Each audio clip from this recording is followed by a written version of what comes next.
Broadcasting live. Hey, how you doing? Hey everybody, this is Dimensions of the Supernatural. I am Maureen Grudzinski, and this is my fantastic co-host, Anthony Simonelli, otherwise known as... Forget about how you doing tonight. So, we are here with some amazing friends of ours. They are very well respected in the paranormal / supernatural world. We are here to talk about some new things. We are going to bring them on right now.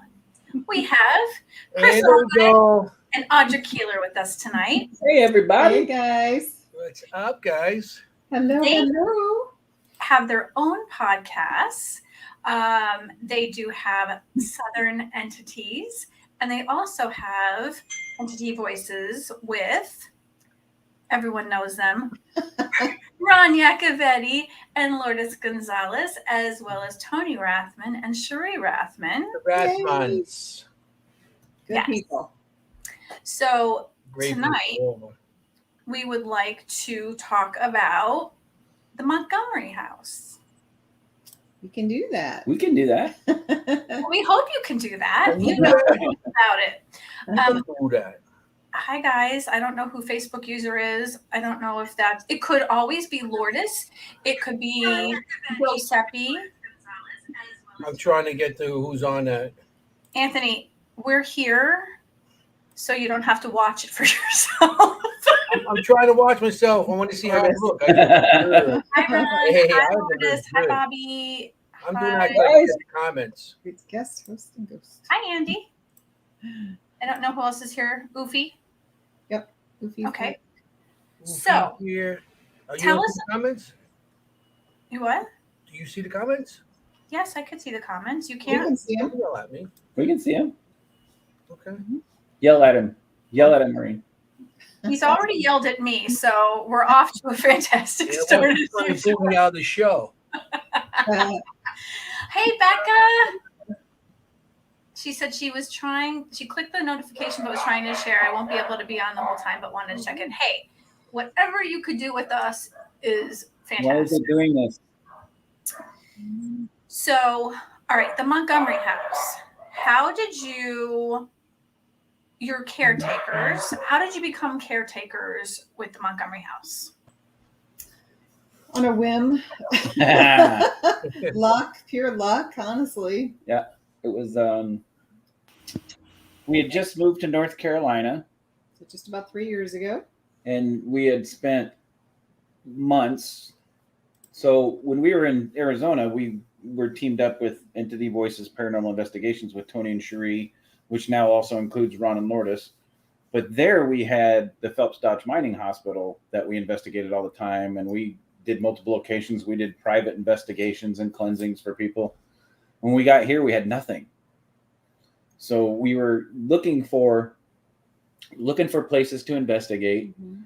And people down here, the places are hard to find, and it's hard to get access to places. So groups that have access to places will only allow you to investigate it if you do it with them. Mm-hmm. Well, Welcome I to don't the like East Coast. doing investigations with large groups unless it's a very large location like Trans-Allegheny, right? So we were driving around, and some of the ways that we do things is we go to small towns, we go through antique shops, we look for places, and we were going antiquing in Mount Gilead, North Carolina. Mhm. And on Highway 73 leading to Mount Gilead, we were driving along and we passed this house. And it was an 1830, the sign out front said Montgomery House, circa 1830. Mhm. So I pulled into the driveway. We were sitting there, and I was staring at it, and I'm like, man, I really want to get into this house. So we started. I spent 2 months trying to figure out who owns the house, Mhm. and come to find out, it was owned by the Montgomery County Historical Society. And Montgomery is the oldest county in North Carolina. It was inducted into the records as a county in 1779, 3 years after the Declaration of Independence was signed. So it was, it's old. And at one time it was the largest county. The county back then encompassed what is 6 counties here now. Oh. But it's not that big anymore. They've condensed it and broken it up a little bit. But it's the oldest, most famous county in North Carolina. So I got a hold of the Montgomery. I reached out through the website to the Montgomery County Historical Society and said, hey, this is who we are. We'd like to investigate the house. Well, they reached back out to us and said, if you guys are willing to come and give a presentation at one of our meetings to everybody that's a member of the Historical Society, we'd consider it. Well, at the time, Carrie Hopper was our researcher with Southern Entities Paranormal Investigations, and we couldn't get away from work. Their meeting was during the day. Mm-hmm.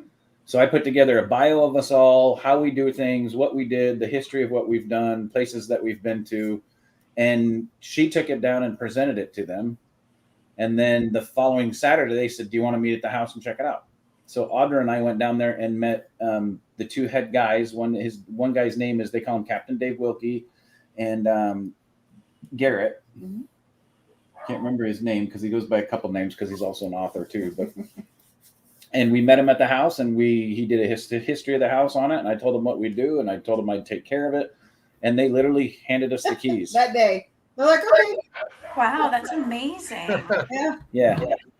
I remember even looking at him like, are you sure you want to? I mean, Alarm like, code oh, yeah. keys. good old Southern Yep. hospitality Yep. there for sure. Well, for those who don't know Carrie has a huge personality and super bubbly, and that probably sealed the deal right there. But you guys are so amazing and wonderful, and everybody loves you so much. The moment that they meet you, they're drawn to you. So I can't imagine how they wouldn't say yes immediately. And you're, like I said, well respected, and it's just like you said, you were drawn to it. I do believe that things happen for a reason. Absolutely. Yeah, it was really cool. So they kept saying, well, like nobody was murdered here or anything. Nothing tragic happened So in this house. Yeah, so we had to explain to him that just because nothing tragic happened in the house doesn't mean that the spirits still aren't here and ready to communicate. Mm-hmm. Said, why don't we will do our own private investigation, and then we will present anything we capture to the Historical Society. And I said, and here's the deal. I said, if we can prove that this location's haunted, we can reach out to the paranormal community and offer it as a location for them to do investigations. And any penny that we make towards those investigations goes right back to the Historical Society to help preserve the house. Mm-hmm. So they thought it was a great idea. So the three of us did an investigation there one night, and it was phenomenal. We caught all kinds of EVPs. Mrs. Montgomery's still in the house. We got EVPs of her. The most intriguing part of it that happened is when we presented the evidence that we captured to him, we went to the location in Troy, North Carolina. They have an old roller mill where they have other stuff from the county, like an old museum. Yeah. And we presented it to him. I had a radio, I had a little monitor, I had a big speaker set up so they could hear it and see it and everything. And Audra was standing in the house during the investigation. She goes, I'm picking up this little boy, like a little servant boy. And she goes, I literally saw him sitting here smiling at me. And Literally, he just walked right up and just smiled, this beautiful smile. And then I went, I'm picking up the name Joseph for some reason.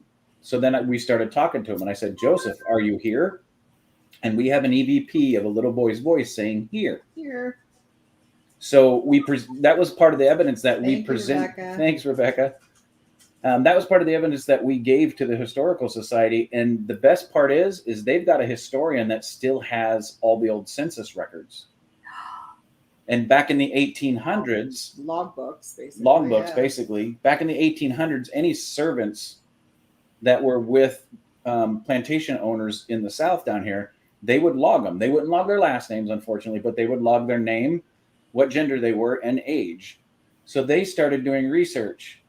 And I wish I had the picture up and ready I'd show it to you. So in 1870, it was recorded that there was a 5-year-old boy named Joseph that was there for Dr. Montgomery. As you were talking, that was the first thing I got was a boy. Yeah. Yep. So not only did we felt him, saw him, heard him reply to us, but then we got confirmation from the Historical Society. And it took them, it literally takes them weeks because they're literally going through file cabinets and digging. And they found the historical record. Joseph did exist. And apparently still there today. Yep. That's awesome. That is You have what- it? I mean, to get it, you just move there and you get in charge of a location. That's, I mean, I tried doing that up here on different locations, and I've been, and Hard to do. I know New York is very hard. I'm not sure about the rest of the country, but up here, because everything that happened up here, terrorism and stuff, like Manhattan, it's very hard to get into things unless you have a show or you promise them Right. something. Oh, wow. You know, in Manhattan, it's a little hard for us. Some locations you can still get into, but that's why when I go out, I go in Jersey, Pennsylvania, upstate New York, because it's very hard to over here. But for you guys to go somewhere and, Well, it sounds easier than it was. great. we It were wasn't we were here easy. for probably 7 months. Yeah, I mean, we moved here literally a year ago this month. A year? I mean, 3 years ago this month. I'm like, Sorry. I've been here for longer than that. You did 3 years already? 3 3 years. Holy shit! I remember Yeah, when you guys time did. flies. 3 years, 7 days ago. Yeah. Oh wow! Yeah, we did a lot of just kind of perusing and trying to reach out and online, and like Chris said, we just kept coming up against a brick wall, and Yep. That's awesome. so And we found a few places that we could go investigate, but it was other groups controlled the investigation. And it was like, sure, we'll invite you into one of our investigations. Well, when you're a seasoned investigator, I mean, I've been doing it for over 20 years, probably around 26. I bought my first piece of equipment when I was 25, and I turned 50 this year, so 25 years. I've been doing it with equipment. And Audra's been doing it with me for 12 years now. I suckered her in 12 years ago. So between the two of us, we've got, over 30 years experience investigating. The last thing you want to do is go in with a group that you don't know, people you don't know their investigation style. Not saying that they weren't good or we don't think they're any good. The problem is if they don't approach the paranormal the same way we do, that's not something we necessarily want to be connected with. So Yeah, I mean it's a little hard, especially if you're seasoned. You're going with a group that's together maybe 4 years, 5 years. You're going with people that are just starting out, and you go in with them, and you see they're still green on a lot of things, and then if you feel you don't want to overstep and say, hey, you're doing that wrong because it's their location. right. It's like disrespect. So you go in and it's like, and then you leave there and like, what did I do this for? Yeah. If they're struggling, you're trying to help them, but you're also trying to get your evidence yourself. It makes it a little bit difficult, even though you do want to help. Yeah. And But- you guys have a different way of doing things too, with your EVPs and your buckets and everything else. my buckets. And Chris is always trying to measure doors too. I've been in the window and door business for 30 years. I can eyeball it now. I don't need a tape.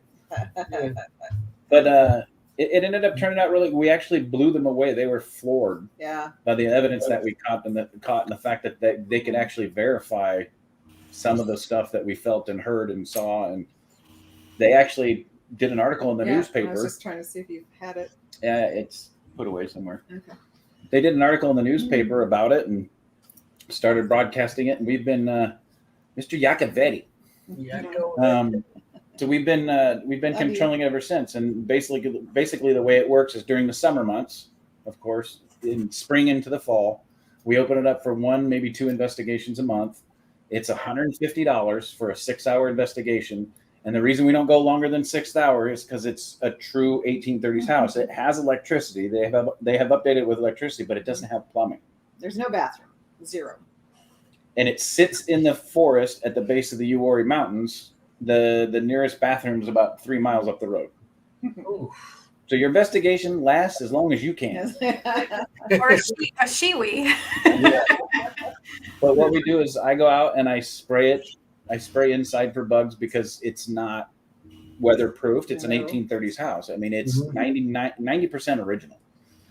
And then I repair stuff as it needs to be repaired. I fix doors. I block holes in walls. I fix the steps. And The sign ended up, it's very damp here in North Carolina. The sign ended up rotted, so I fixed the sign for them on the road. And then basically every single penny that we get from those investigations goes directly to the Historical Society. So is there extra that you still require because you're not making enough to take care of that? No. Well, because the Historical Society still does. Okay. It is their baby. We just try to help them out. So they still maintain it and do stuff. It's the Historical Society's. Yeah, so they preservation. They have somebody that comes out and mows the grass because it originally sat on 5,000 acres. Now it just sits on an acre. That was 5,000 acre plantation. Grass on 5,000 acres with a lawnmower. Yeah, no. Now it sits on an acre. So they pay a guy to come out and mow it and keep it trimmed and looking presentable. They have an alarm system on it. So the alarm system is paid for by the Historical Society, and I do 99% of the repairs on the building, and I clean. And Audra and I clean. Okay. Name's not Forrest Gump that cuts the grass, is it? No, none of that. No. So it's definitely not Chris Allgood. No. I cut my own damn grass. I'm not cutting somebody else's. Yeah. Run, Forrest, run. So originally, when you went to them and you brought the idea to them that you wanted to pull in the paranormal world, were they skeptical? Were they not wanting to have that involved, or how did they feel about it? Skeptical. They were skeptical. They didn't believe that it had any spirits in it, and didn't at all. Didn't think we'd catch a damn thing. But I can tell you, it is one of the most active 1830s plantation houses I've ever been in. And being in the Bible Belt, did that make it an issue? Being what? Being in the Bible Belt, did that make it an issue? Were they area? No. No, I think they were okay. But just didn't ever think about doing anything like that, and nobody around them did anything like that. It's, But we came in an opportune time because they had 5 benefactors for the Montgomery County Historical Society that had a couple $1 million in an account specifically for the Historical Society to buy up houses, preserve them and keep the history alive of the county. Well, during COVID, and not specifically from COVID, all 5 of those benefactors passed away. And when they did, the people that inherited their estates went, that money's ours.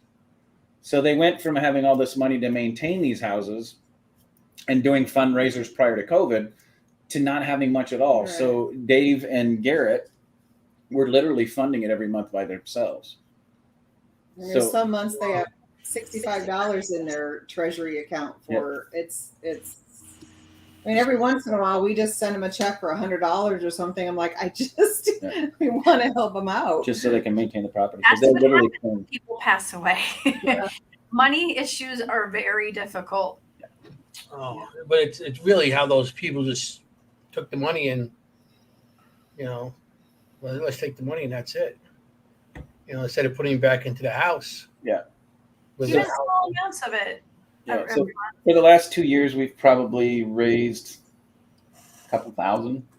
Unfortunately, not a lot, but. Is it it's not a big tourist house? No. No, it sits just south of a small town called Albemarle, North Carolina. It's not a huge town. Yeah, it's between 2 small towns, and it's just a road in between. Literally out in the middle of nowhere. I'm surprised that they don't do reenactments and of the of the people there. They did fundraisers there, and then they had weddings there. They did all kinds of stuff at the house to raise money for it. But then COVID hit.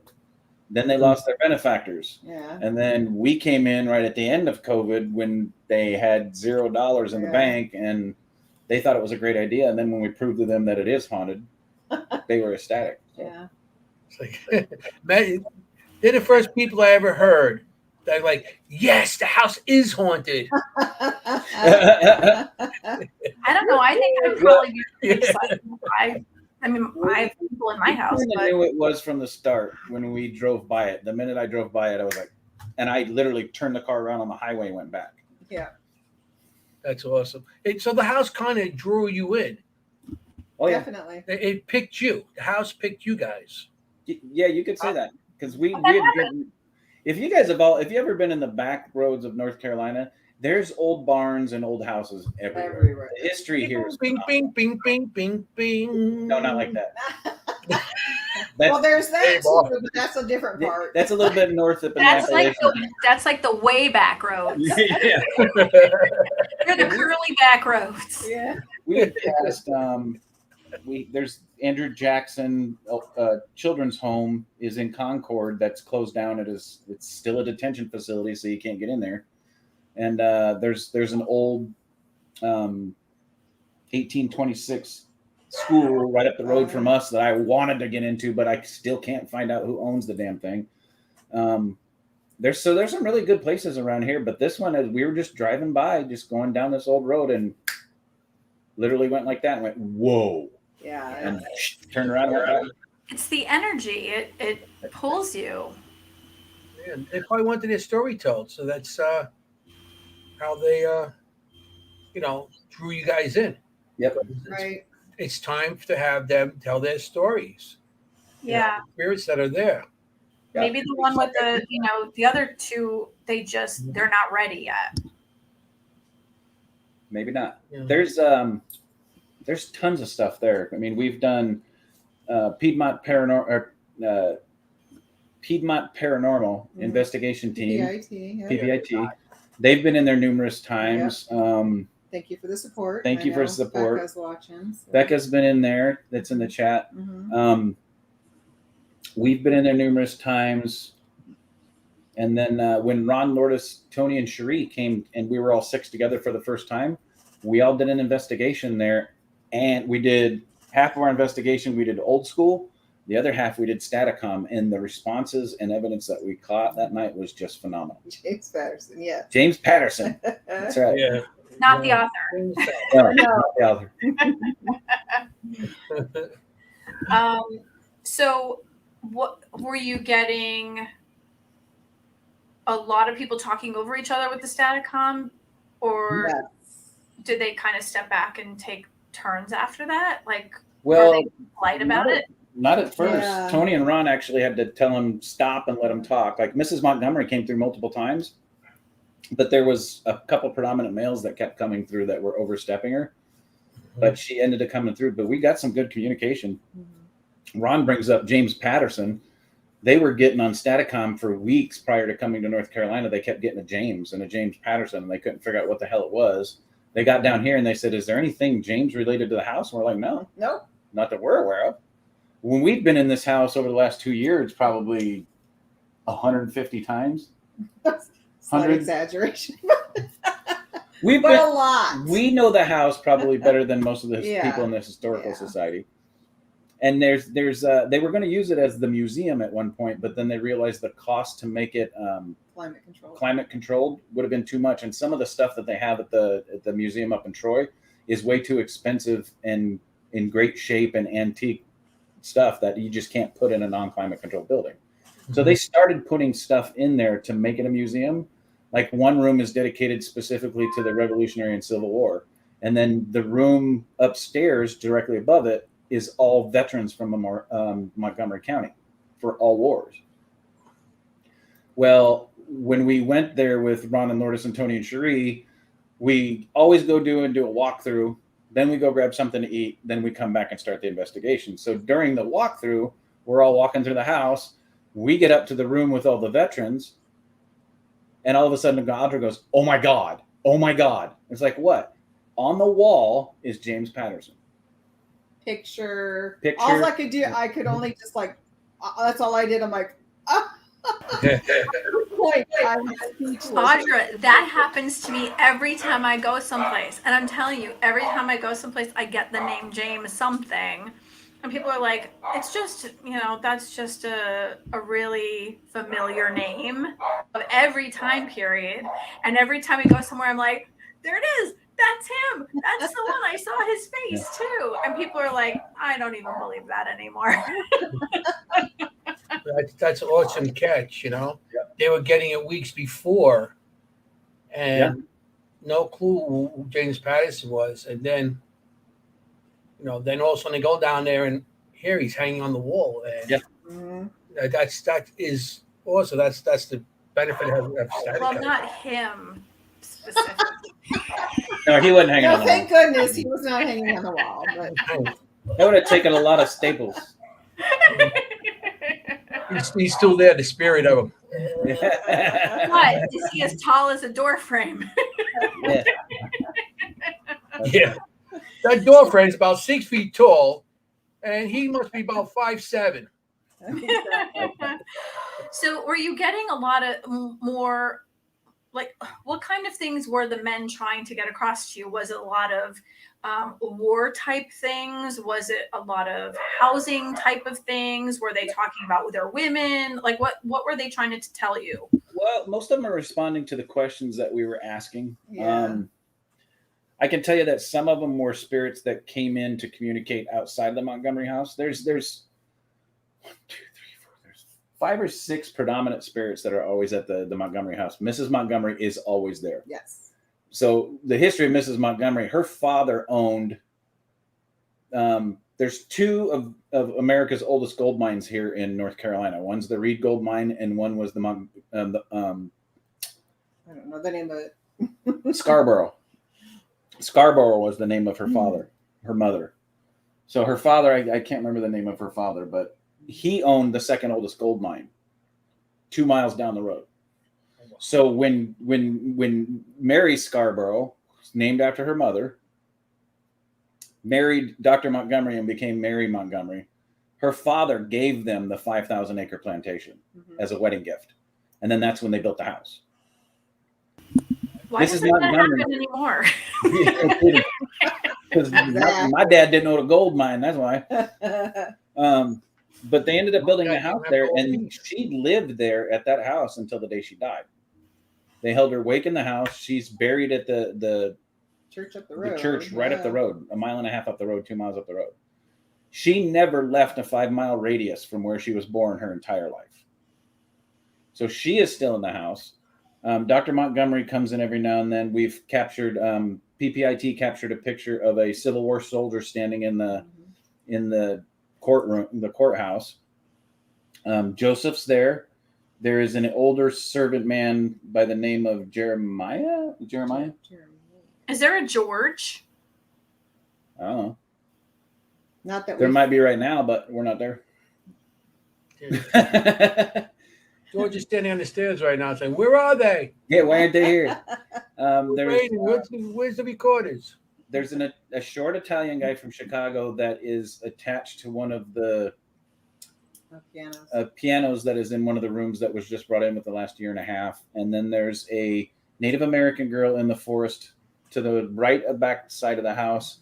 And then there's a servant girl whose name is, what did you get last time? Oh, I totally even blanking. That wanders behind the house in the field. Millie? No. No, it was something else. Millie, I got about that one location that you were at. Yeah, that was the location that you guys were at.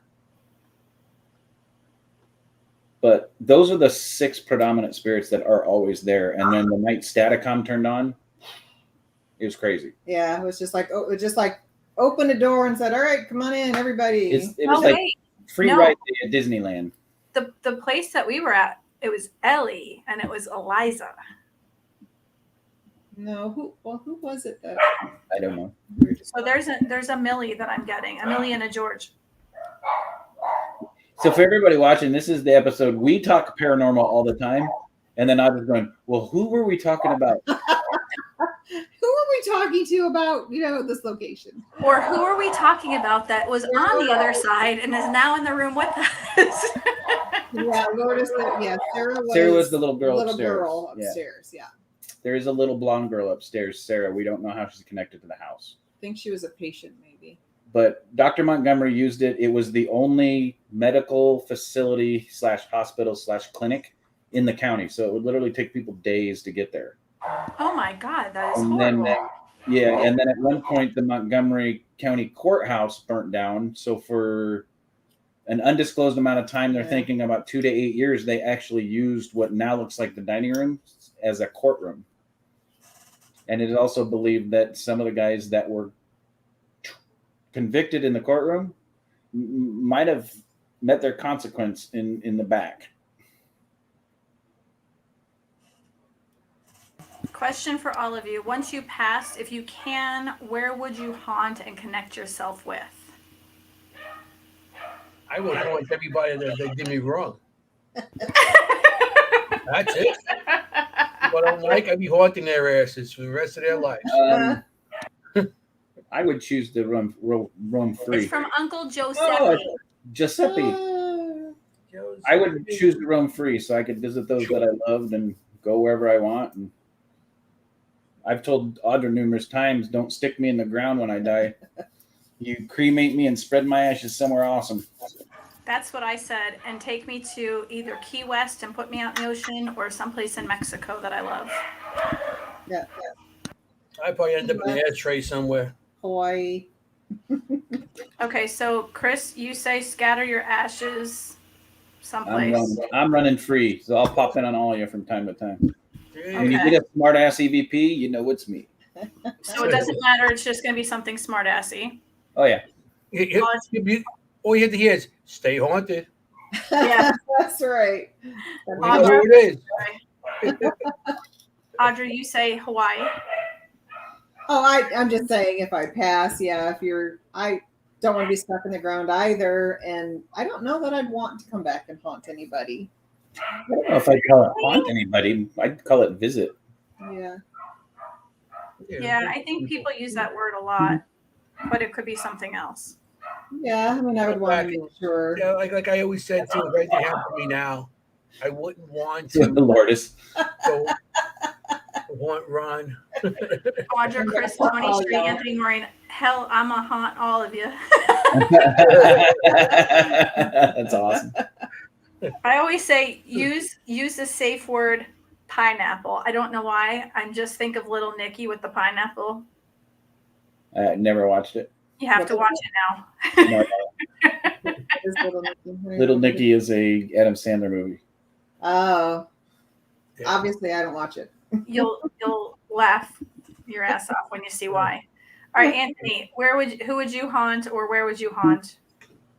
Where would I haunt? Like I said, if anything happens to me now, I wouldn't want to go anywhere. I want to stay and see what my family's gonna, stick there and stay there with my family. You want if to they see need some sort of support, stuff like that. That's what I would want to do.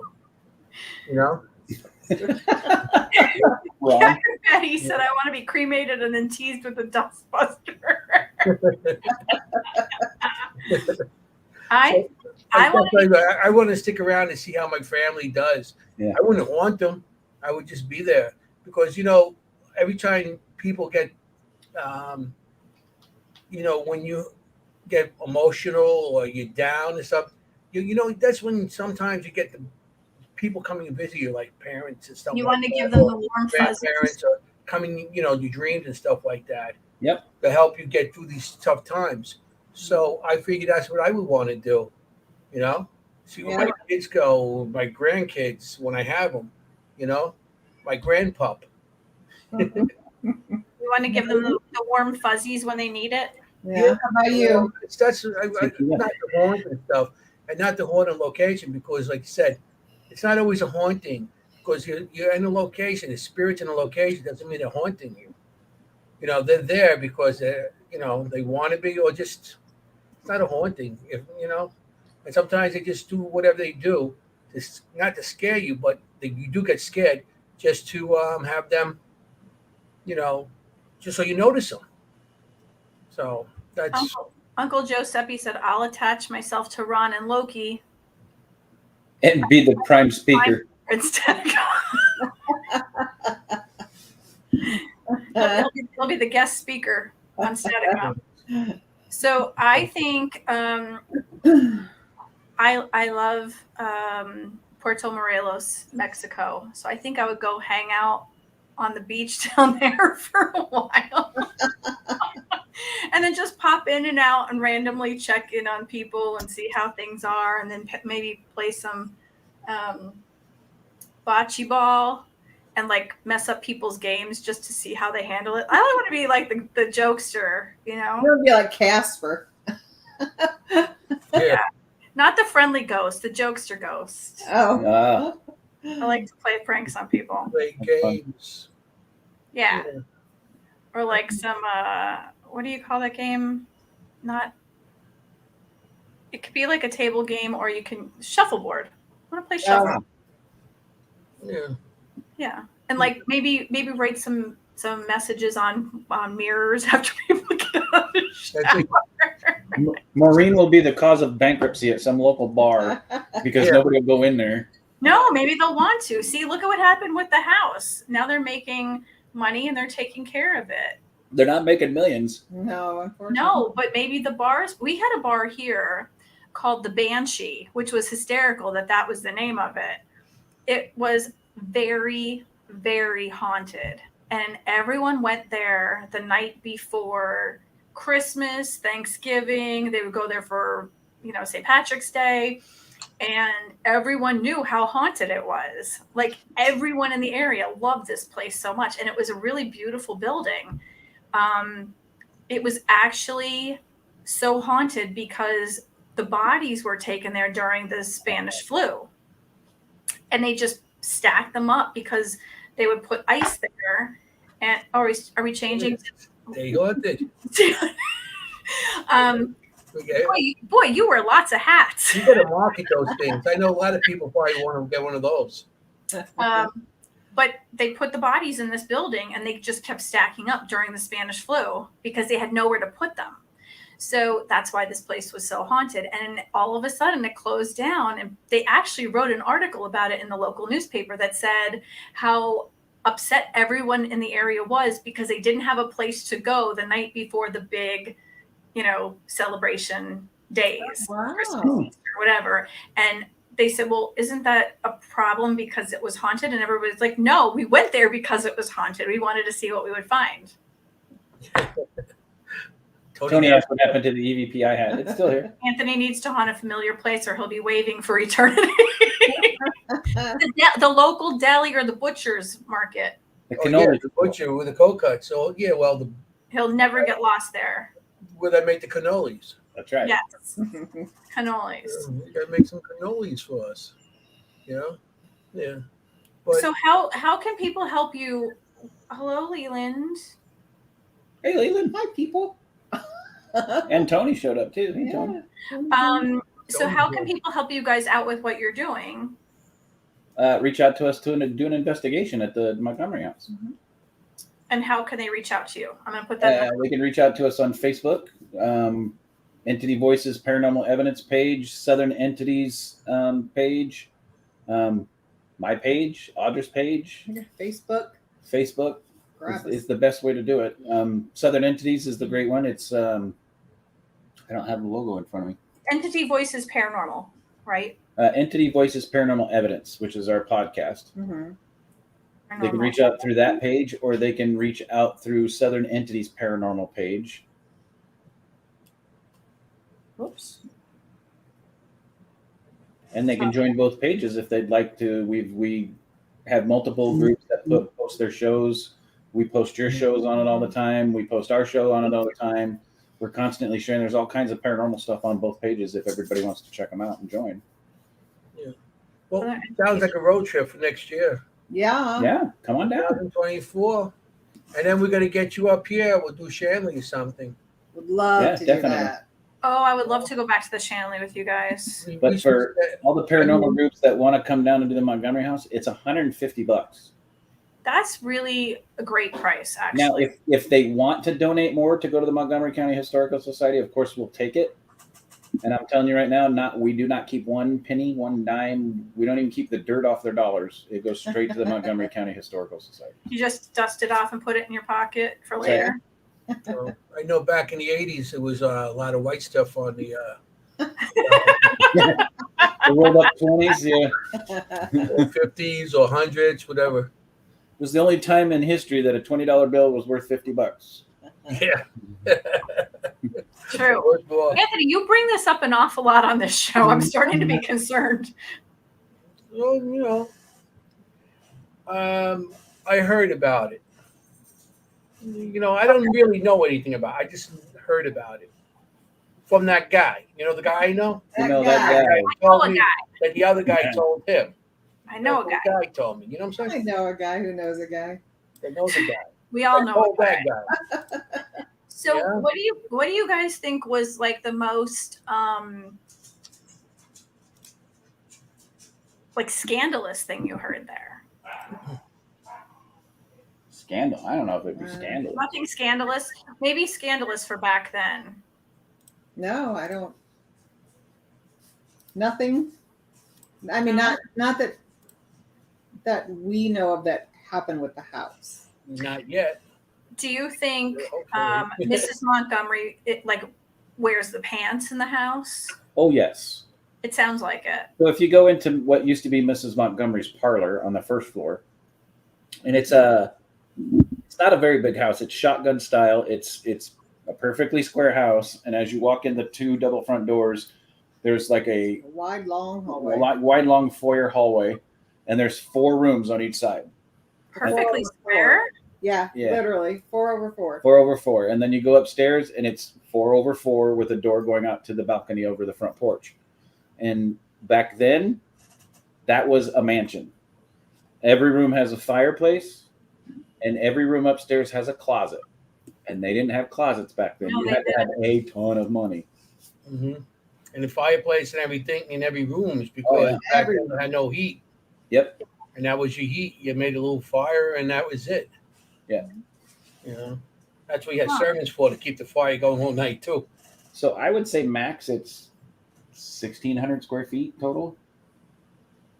18 maybe. Yeah, it might be bigger than that. Yeah. Okay, maybe 2,000. Yeah. That's actually bigger than some people's houses now. Oh yeah. Oh yeah. And it still sits on the same original foundation that it was built on. Same plot of land. I mean, Any Their basement kitchen's or about the just size of my apartment, probably. Yeah. Did you think bigger than your apartment? I said their kitchen is probably bigger than my apartment. Actually, that doesn't include the kitchen. Back then, the kitchen was They about have a 50 summer yards kitchen? behind the house. Oh, a summer kitchen. Yeah. Yeah, and they would cook everything outside, and then they had a room in the back corner that they would prep everything to go in and eat. But they never cooked anything inside the house because they didn't want the house to catch fire. So if the kitchen burns down, you can build a new kitchen. If the house burns down, you're screwed. A lot of times it was a summer kitchen because they used to cook outside. It was They used too to cook in the hot. summer kitchen because in the winter, in the summer, if they had a kitchen inside, they cooked inside, it'd be too hot. Yeah. So that's why they always had a kitchen outside, a summer kitchen. Yeah. No. It was just And cement, To really. answer your question, no basement, because we're a very damp, wet ground climate, very heavily termite. Fire ants are everywhere here, so it was built up Sounds on. beautiful. It is. Yeah, That's a good sell point. It's a good place. But this no fire fire ants. We got termites and fire ants for you. Hey, Any So no. servants' quarters, or did they live in the house? No, there was servants' quarters behind the house, and there was actually a servants' cemetery because the Montgomerys treated their servants as family. They weren't slaves. okay. So so there was servants' quarters back behind the house, and there was a servant cemetery. But unfortunately, they sold most of the property behind the house was sold to a lumber company. And when they started cultivating the trees and stuff for lumber, they unfortunately just plowed over the headstones for the slave cemetery. So they're still buried back there somewhere. We just don't know where because the headstones are gone. Yeah. But so even when Mrs. Montgomery passed away, she passed away in 1850. Mr. Montgomery his last remaining son, because his 2 other sons died in the Civil War, his last remaining son was a doctor in Concord, which at that time was a 3-day ride. He bought a house in Concord near his son, and he would go back and forth about once a month or once every other month. He called the Montgomery house his rural retreat, but his servants were allowed to stay there and take care of it. It was basically theirs most of the time. Oh my gosh, that's so sweet. 5,000 acres. It took a day just to get off the property. Yeah. Yeah, back then. Yeah. And it really did, actually. Especially on a horseback. It's like, okay, we're almost there. Are we there yet? No, Well, we're not not at the necessarily on proper horseback. Horses are really fast, but if it was like a horse-drawn carriage, that's Right. when it would take a while. You know, that's 5,000 acres, man. Imagine a tax on that these days. No kidding. Nope. I'd have to live in like a box at the front of the property. Yeah. Yeah, you hit the mailbox. That's a Okay, lot of that's it. land. It was. It was back then. Yeah. Well, it's still now. Yeah. Well, yeah, but Was there any other buildings on the locations, like barns or anything else, or So they there like is- rent the land? there is a besides? small shed that sits next to the house, but we don't know if it's original to the house. yeah. No, So anything else other than the house that was, I mean, the house, even if there was other buildings on the property, they wouldn't have been within an acre. They would have been Mhm. further out. And all that's left of the original property is just the acre with the house. Yeah. Okay. Literally surrounds the You house. don't know what or anything else, and probably after all these years, they took down and rebuilt. yeah. and, Yeah, I'm sure the lumber company's taken a lot of that stuff out. So yeah. Oh. Well, Were they growing something as like something to sell? Like were they growing tobacco or cotton? cotton. Yeah. It was a cotton plantation. Very cool. They weren't selling weed or anything. They weren't no weed plants. And, they smoked it back then, you know. Back then you didn't have to grow it. You didn't have to sell it at least. No. Oh my God. But that's a better crop these days. See what I need to control every week? Weeds and cocaine.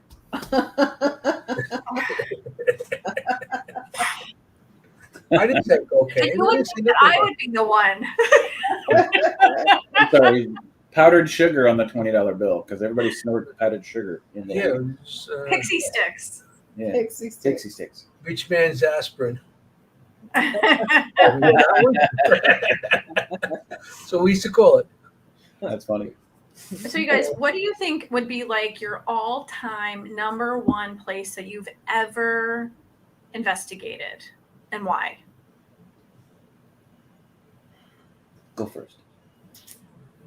He's going to steal your answer. That's why. No, I think Yeah, we have different we have ones. different answers. I loved doing the Aho Hospital with Tony and Cherie. We always kind of like the Montgomery House. It was consistent. You always got some sort of evidence every time you went in there. Mm-hmm. But I have to say, I am drawn to the Montgomery House. I love the Montgomery House. I love little Joseph and Mrs. Montgomery. She yells at me a lot, but I think she likes me. So that's probably my favorite, especially after this last time we're having the whole gang there. It just solidified that one for me. I don't think she's yelling at you. I think that she likes things her way. Oh yeah, without a doubt. Yeah. Oh yeah. Was she yelling at you? Maybe she had it in life. Maybe she had a hearing problem. Yeah, I guess yelling is she's. Maybe she had a hearing problem. So loud. Yeah, I think more scolding because Scolding? I don't know how tall she really was, but she's like, I picture her very, very small lady. And I can just picture her just looking up at me and just like, you need to blah, blah, blah, blah, blah, blah, blah, blah, blah, blah. And that usually happens when we bring new people in. Mm-hmm. She wore the pants. Yeah. Oh, absolutely. Oh yeah. Yeah, definitely.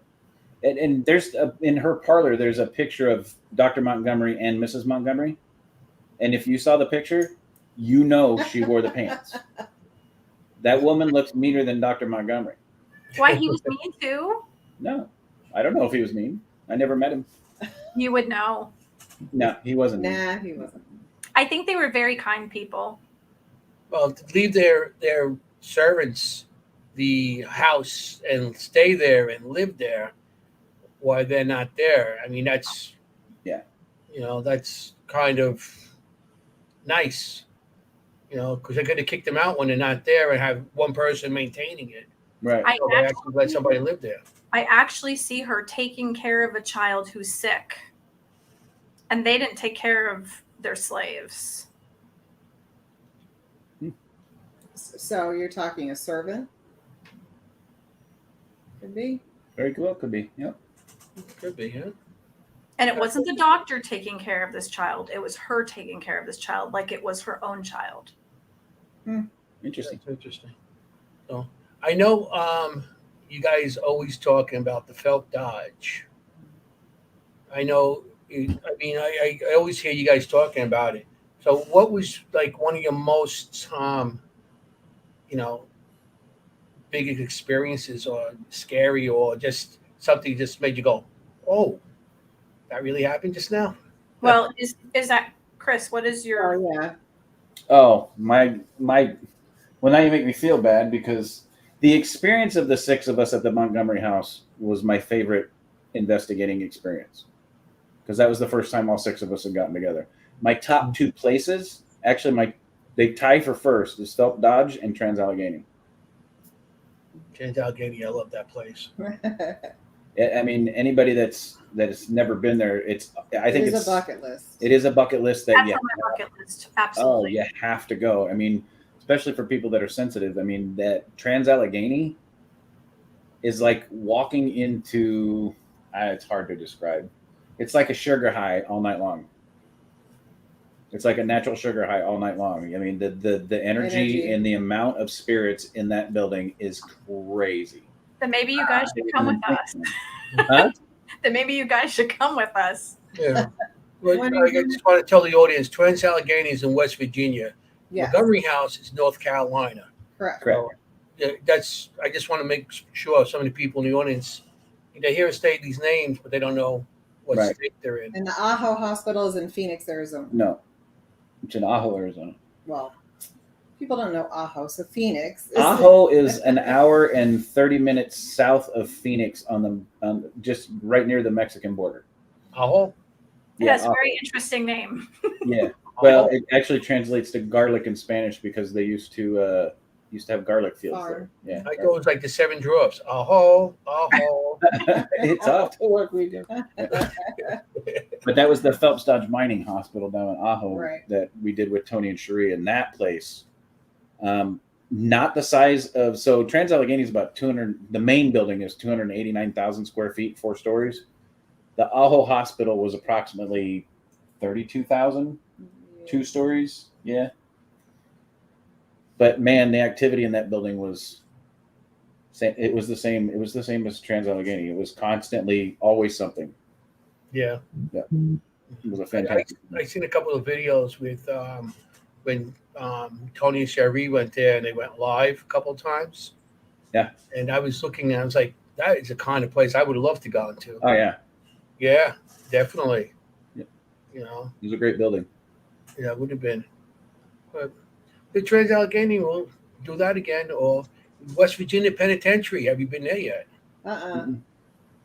That is a good place. That's another place. Not voluntarily. Yeah. Not since I got paroled. I'm just kidding. Yeah, they're good there. I Is mean, your you bracelet can still go on? there, especially as a officer. You know, Mm. they will mess with you. You know, they will mess with you. That's Even though all. down there was this crazy. They have this red line in one of the hallways, and they used to have to walk on that red line with their hands on the wall. And behind them, there was a guy with a rifle, and they got off that line, they would shoot him. Oh wow. That's how bad that place was. Make sure you guys stays on the line. Yeah. Yeah. I mean, that was crazy. I'd love to go back there. I've been there twice. Matter of fact, I've been there with Giuseppe. We went there one time, and he had a crazy experience where he had somebody actually, he walked one place and he bumped into somebody, and he, excuse me, and go. And then he walks down the hall, and the guy's coming down the hall now. And he's like, looking at the guy, is this guy following us? And then he go into a room, the guy's in the room. So he had a crazy experience there, Joe. Wow, that's pretty cool. Joe's in the Joe, why don't you explain yourself? He's in the audience right now. Yeah, he was telling us at Anthony's birthday party, and he kept saying how the guy just kept showing up, and there was only one way to get in or out, and he just kept showing up in front of him or inside of a room that you can't get in or out of. And he said it scared the hell out of him. Yeah. And that was a crazy experience because I actually, first time you seen the guy, I seen him with him. But then after that, he went down the hall and he bumped into the guy again, and then the guy another time. And it's like, he was like getting mad because he thought the guy was a real guy. He goes, this guy keeps on doing this in the dark. He's trying to scare me. I'm going to kick his ass. Well, they waited for him. It messed with him. It really did. Till the end of the night. And the guy said, the guy who was doing the tour said, okay, so what I want you to do after he explained it, he said, dying to go back to see if I could see him again. He said, I want you to go down to the end of the hallway and look up. And he said he looked up at a picture and this guy was in the picture. Oh, wow. Yeah, they have pictures of different of the people that served there, and they had guards. There was just pictures on the wall and stuff. Huh. And he spotted one of the guys with the picture. He was in didn't he say he was in like jean overalls with a flannel shirt? And Giuseppe said he was like sweating his ass off.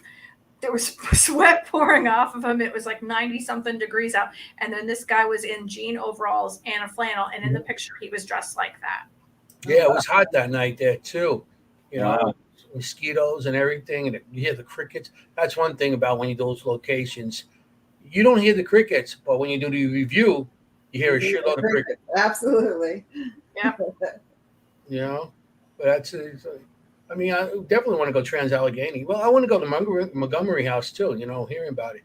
But I want the whole to go thing to is, all places. the Montgomery House, I know there's no bathrooms there, but is there like one bush that's very, very strong outside? I use the forest. Because I figured a bunch of guys would be like, okay, that tree looks thirsty. There's like one big tree that's like really big and growing big because it's always being watered. Or dying, one of the two. One tree that's half dead. Lots of ammonia there. So you'll be out there, and so would like a Yeti or Pudge Wookiees. Yeah, that's what they're called. As a matter of fact, the Uwaris is one of the hot spots. One of the hot spots for Sasquatch. Yeah. Mm-hmm. Same area. Yeah. Well, you should go for Sasquatch. Check him out. Anthony will never know where he is again. Sasquatch will. I'd love to go for Bigfoot. Check him out. See, until he comes and starts ripping the tents down and ripping us apart, that's a different story. But I would like to go out. I'm interested still, not only in spirits, aliens and cryptics. I'm still. Here's where Chris has an issue. In the Uwaris, they have bobcats, they have mountain lions, black bears. They have black bears, they have cougars, they have snakes, all kinds of other critters, and then you got Sasquatch. So I particularly don't want to go traipsing through the woods at night. I don't mind the other stuff. I think like cats can kind of be like woosad, and so can the bears and the other stuff. And Sasquatch is probably more scared of us than we are of them because we haven't really seen them. But the snakes, they're the problem to me. And the insects. Well, and the more we encroach on the wilderness and keep building houses and taking away their homes, the hungrier they get. Correct. I don't feel like being anybody's meal. So I've never seen as many deer in this development that I've lived in my whole life as I have in the last month. There were about 15 deer in somebody's front yard, and I've never seen deer. There have been copperheads on people's back decks, and they go to let their dogs out without looking, and they're just coiled up waiting and slamming their faces off of people's sliding doors. They're angry, they're bitter, they're nasty because of that. And they're pissed because these companies are starting to come in and dig pipelines and, they're taking away their homes. Mm-hmm. Well, I know in Pennsylvania, when I go up there, there's mosquitoes the size of like pterodactyls. They always seem, look, my arms are all chewed up from that. Yeah, And, we've I got think the last time I was there, I see one mosquito come down and pick up a squirrel and take off. Those damn things are so big. I mean, I'm in Queens. We got mosquitoes, but over there, I'm like, what the hell? I tried crush one with a bomb can, hit it. His legs were still outside it. I picked it up, and the thing just flew away like it was nothing. I'm like, are you kidding me? they're angry. This thing. Not North Carolina. The mosquitoes are Yeah, tiny they're- little things, and they rarely come around. You know, those We don't get them. Not here. you know. But I mean, locations. What other states you've been to? You've been to the Queen Mary, haven't you? Yes. Oh, So we've done the Queen Mary. We've done the Whaley House. Oh, good Lord! I have to get out our resume. Tombstone, Tombstone, Birdcage Theater, Birdcage Theater, times. Watchtower Bell Try that Funeral place. Parlor. Funeral Parlor. We've done Big Nose Bisbee. Kate's, Bisbee. We've done the Copper Queen in Bisbee. We did the mine tour, and I took an EVP recorder in there, but we didn't catch much because people wouldn't shut up. But it's hard to do it when you're doing a regular tour. Mm-hmm. Yeah. Bisbee, we've gone to, good Lord.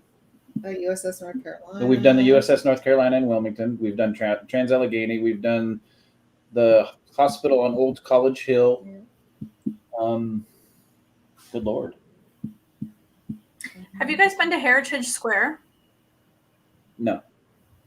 for the Octagon houses? Oh, we've done the Trivet Clinic here in North Carolina. Mm-hmm. Yeah. Well, We've done tons of private home investigations.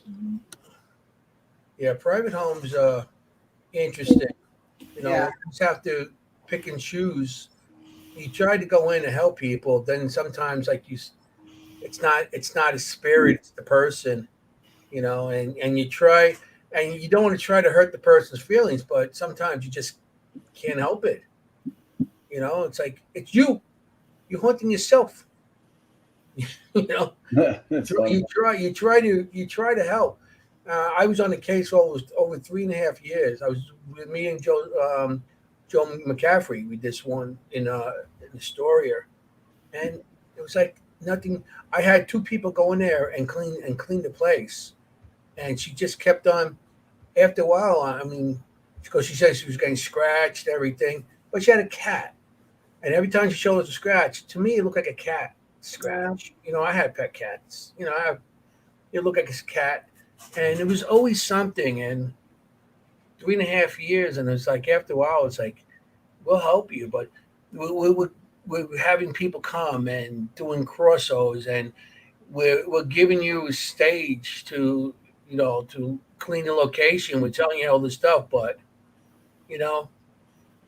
But sometimes when you do a private location, that's why I'm not into it. I'll do it for a friend, but I'm not really going into somebody else's house anymore. And those days are over for me. Well, we'll do cleansings here and go in and do investigations with other teams to help them out. But we've done a couple with PPIT here in North Carolina. Yeah. Describe your Queen Mary investigation. Can you describe your Queen Mary investigation and what were the takeaways? I'd love to hear this myself. The pre-investigation or the investigation? So investigation. Audra and I got married in October 2015, and then we didn't do our honeymoon until April of 2016, and we did a 10-day Mexican Riviera cruise. So for my birthday, happened to land the day before we left for the cruise. So for my birthday present, Audra booked us a room on the Queen Mary the night before we left. That is awesome. So, what a fantastic wife. Well, yeah, she's awesome. My first experience on the Queen Mary, I was 15 years old. Oh. So I went with a friend of mine and his mom. We were in Southern California on vacation. It was summer break vacation, and we did a tour on the Queen Mary, and I had an experience in the pool with the little girl. Okay. So I fell in love with the Queen Mary ever since. Was that in the pool area? Yeah, in the pool area. I heard the little girl laugh, and I saw wet footprints on the tile, And I told my friend, he was my age, he was 15. I went, did you hear that little girl laugh? And he goes, so what? People are laughing. I'm like, there's no little girl in the tour group. And he goes, oh, I never thought about it that one. And then I looked down and I went, look, there's wet footprints like a little girl just came out of the pool. And he's like, so what? I'm like, there's no water in the pool. He didn't want to know. He didn't want to know. He was afraid of it. So Audra booked a room. We had a stateroom, pretty nice room in the center of the boat. And anybody that stays on the boat, there's like a memorial section down at the bottom where you can go through the engine room, and you can go down by where one of the propellers is that's partially sunken. There's a bridge that goes over it, so you can look down in the water. Yeah. And if you're staying in the hotel, you actually can go down there and you can go through it for free. Oh. So we did that probably about 7 p.m. The investigation didn't start till 11. About 7 p.m. we went down there and we went through the engine room. There was nobody in the whole place except the person that let you in the door. Yeah. So we were down there for 2 or 3 hours, and there were areas you weren't supposed to go in. We snuck behind the ropes and snuck in, and we went into some of the areas that we weren't supposed to be in. And we heard voices. We caught a couple EVPs. We saw a sailor in the engine room, heard him speak. What else did we see? We heard the banging near the propeller. I don't remember. You don't remember that? It was a while ago. She was tired. Well, no, the investigation hadn't even the started. other one hadn't started yet. That one was tiring. That one was tiring. So the investigation started at 11 and went until 5 a.m. And they take you through the engine room. They take you by the propeller, which we had already been. They take you up into you go through the belly of the ship, and you end up coming up into the pool area. And the pool areas is where you end at 4 or 5 o'clock in the morning. Well, it started with about 45 people. And if anybody's ever been on the Queen Mary in the engine room, 45 people, you're about 2 feet away from each other, because you're on the engine room catwalk and everybody's going around. And we had our own equipment with us at the time. And then the guy that was running it was a paranormal investigator, and he was letting people borrow his equipment. So you had people asking multiple questions. So that part of the investigation, I'm glad that we got in there prior to that, because we got to experience ourselves. But that part of the investigation kind of because we couldn't do anything. Yeah. Yeah. I mean, everything I had on the recorder was everybody else talking. But as the night went on, we started losing people. The later it got, the more people said, screw this, I'm out. So by the end, we started with like 40 to 42 people. And by the time we hit the pool at 4 a.m., We had like 10. Which was perfect. Yeah, it was wonderful. Yeah, that's good. So we, for the most part, we didn't experience anything during the investigation until we got to the pool. Yep.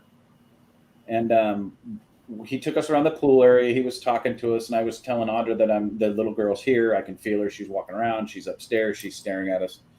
And Audra started sensing her too. And then they took us back into the women's changing area near the pool. And he had us all standing in the changing, like the dividers where people used to go and close the curtain to change. So he had all of us standing in those, and he was down at the end asking questions. And he had a balloon set up, and he was trying to get the balloon.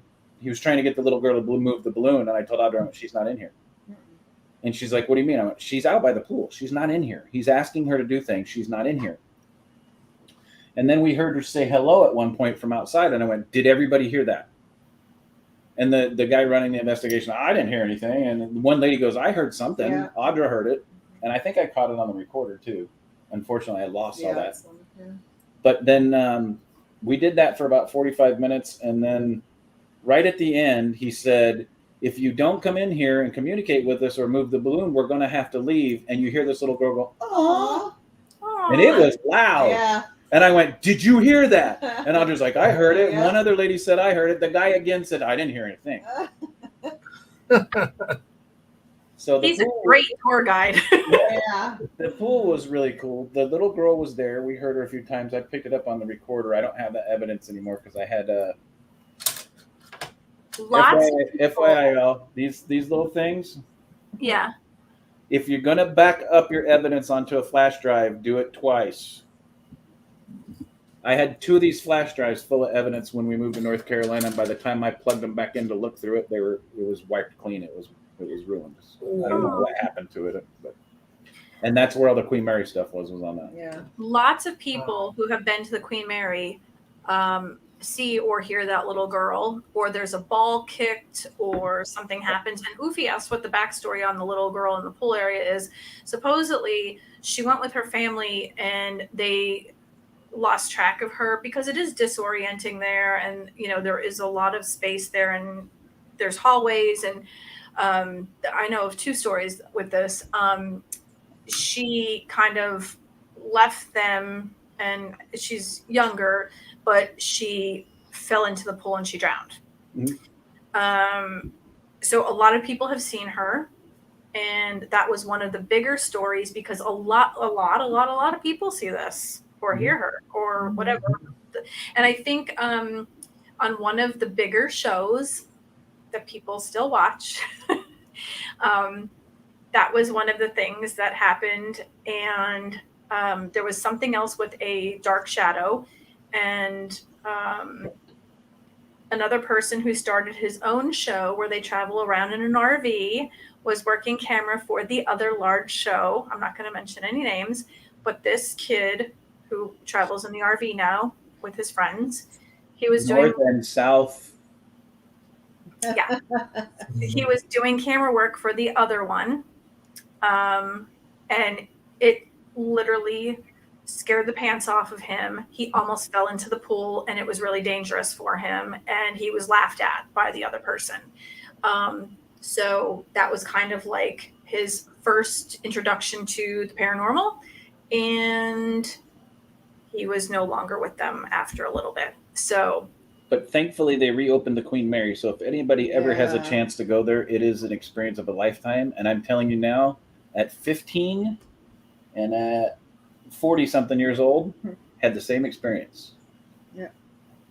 Well, and again, just the history.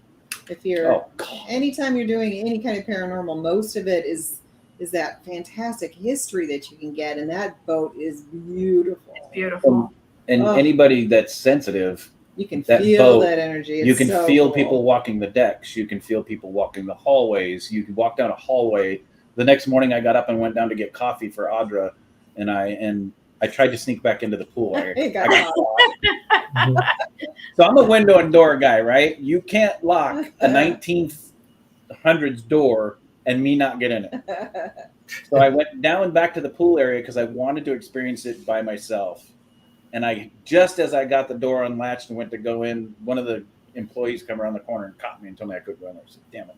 Mm-hmm. But the experience on that ship is phenomenal. We went up to the bar that's on the bow of the ship up on the 4th floor. I don't know, floor. On the deck, whatever floor that is on the deck towards the bow of the ship. And when we were sitting in there was about 7 or 8 people in the bar with us. It felt like there were people dancing, sitting at the bar, and there wasn't. People were sitting at tables. Yeah. It's a fantastic experience. That boat is phenomenal. But remember, the Queen Mary is also used, I think, during World War II to take troops back and forth overseas to go into battle. So I think it was hit one time too. It didn't sink, but I think a couple of people died, but nothing big. Yeah, and to answer your question, Ufi, there is 2 crew members that died in a couple spots. One up on the deck. There was 2 or 3 down in the engine room, and then the banging that you hear is residual from when the ship was hit during the war and soldiers were in the water drowning. They were banging on the ship for help. You can still hear those bangs to this day. We've heard them a couple times. So. There's also something with a man put his child into what they considered kind of what we would now consider a daycare center. And I don't know what happened, but he's seen rushing to get his child out of the daycare center. And you can see him rushing in, grabbing the child, and then rushing back out. And then there's also a bride who's in her, bridal dress, and she was murdered. Oh, I didn't hear that one. Yeah. Oh, there you go. Ron. It wasn't hit. It was sliced through by the RMS Curacao. Oh. That's right. Okay, it was hit by another ship. That's right. Yeah, it was hit by another ship. Yeah. And the bar was, he says, it was the observation bar. Yes. Is the bar that we were in. And it is elegant. Of floating history. You are correct. Really, It's really beautiful. Love that boat. you know. Virgil said I cried when it sunk when Leonardo drowned. He didn't drown, Virgil. He froze to death because she wouldn't let him on the freaking door. That's correct. I agree with you on that one. There was plenty of room on that damn door. I'll never let you go. As she drowns him and puts her hand over his head. That's right. And they both would have stayed a lot warmer than they were if she'd have just let his ass get on the door. That's right. That's right. Correct. Killed him. And that was the Titanic. Yes. Well, Yeah. I think it's because Ron brought up the Titanic. So Ron said that the Queen Mary is 1/3 larger than the Titanic. It's amazing. It's a great ship. It's huge. And what's awesome is when you're standing in the hallways, the hallways are shaped like the ship. So you it feels can't see the disorienting? opposite. Yes, you can't see the opposite end of the hallway because the hallways literally go like this. From the bow to the stern, they go like this. Oh, really? So if you're standing dead center of the hallway, you can see both ends like this. But if you walk up a little bit, you can't see the other end. Oh, wow. Yeah. Yeah. I haven't done any ships or anything like that. So my bucket list is actually to do a ship one day. Maybe I'll come down and visit you guys. What about USS Salem, Anthony? The Salem? USS Salem. I didn't go to Salem. You're going to be. Oh, Yeah. happy. That's my big one. I want to do Salem. Oh my God, Salem's amazing. I would imagine. It's so much fun. You should come down. We'll do the Montgomery House, then we'll go down to Wilmington and do the USS North Carolina again. We should make it like a long weekend. Yeah. That'd have to be a really long weekend. And it's warmer there. It is. It's 60 degrees here, guys. What? Yeah. 60 95 degrees. here. I got 70 right now. I'm 10 degrees different from Maureen, New York. 70 New York. degrees. New York. So Ruby said perhaps a safety design feature, the curved walks. Not sure. It might just been for, space and the way the designs are on the ship, I'm sure it had something to do with the way they had to build them back then. One of the ship is thinner than the side of the ship and the back of the ship, so maybe that's why they dump, That's why I'm built this way.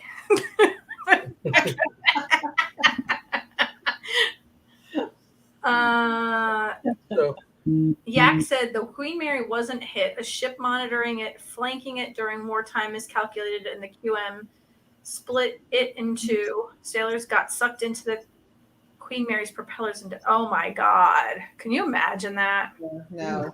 Well, that's where the banging comes from, was from the sailors, from what I hear in the propeller area. I could be wrong, but I think that's what I heard.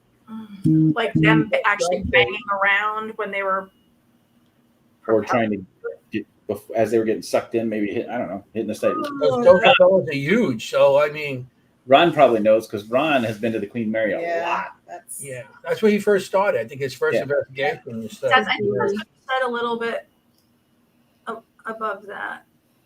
Huh?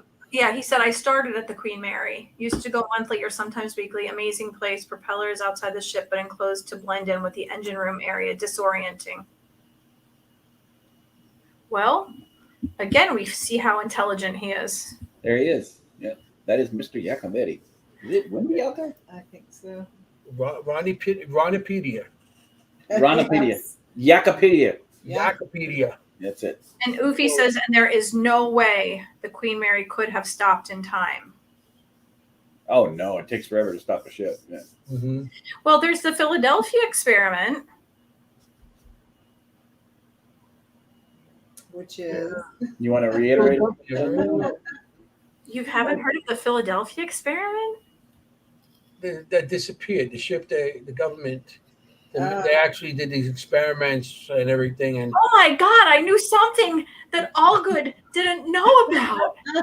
it's supposed to be that they did an experiment. That's fun. It's like the Manhattan experiment. They did an experiment where they actually made a ship disappear because they wanted to cloak it during the war, but it disappeared. And when it came back, they found sailors that were actually in the ship itself. They like were in the ship, like Where else would a sailor be? No, like embedded in the ship. Embedded in the ship, like they were fused part of the ship. Yeah. Wow. I have to give you some credit though. I don't know how tall my door frame is in my room right now. 6'8". Yeah, well, you're about like what, 4'2" or something like that anyway. Who, What's me? the difference? Yeah, you're a little girl. I'm 5. What year was your house built, Marie? Probably like 1968-ish. That's And what I nothing is plumb, I can tell you that. Nothing's straight, nothing's plumb. It's a mess. FYI, we're getting hit by a major storm right now. I So know, like, if something goes out. We keep hearing all this noise and our flag is whipping around outside. I got my thing says I have wind coming. Yeah, see? Oh, that's not good. I have to take that flag down. I might have to go remove my flag real quick, yo. Hey, you yelled at me for that last time I said a flag had to be taken down. But wait, just let me go get the American flag. Get the hell in here right now. But at least I'm patriotic. Get in there.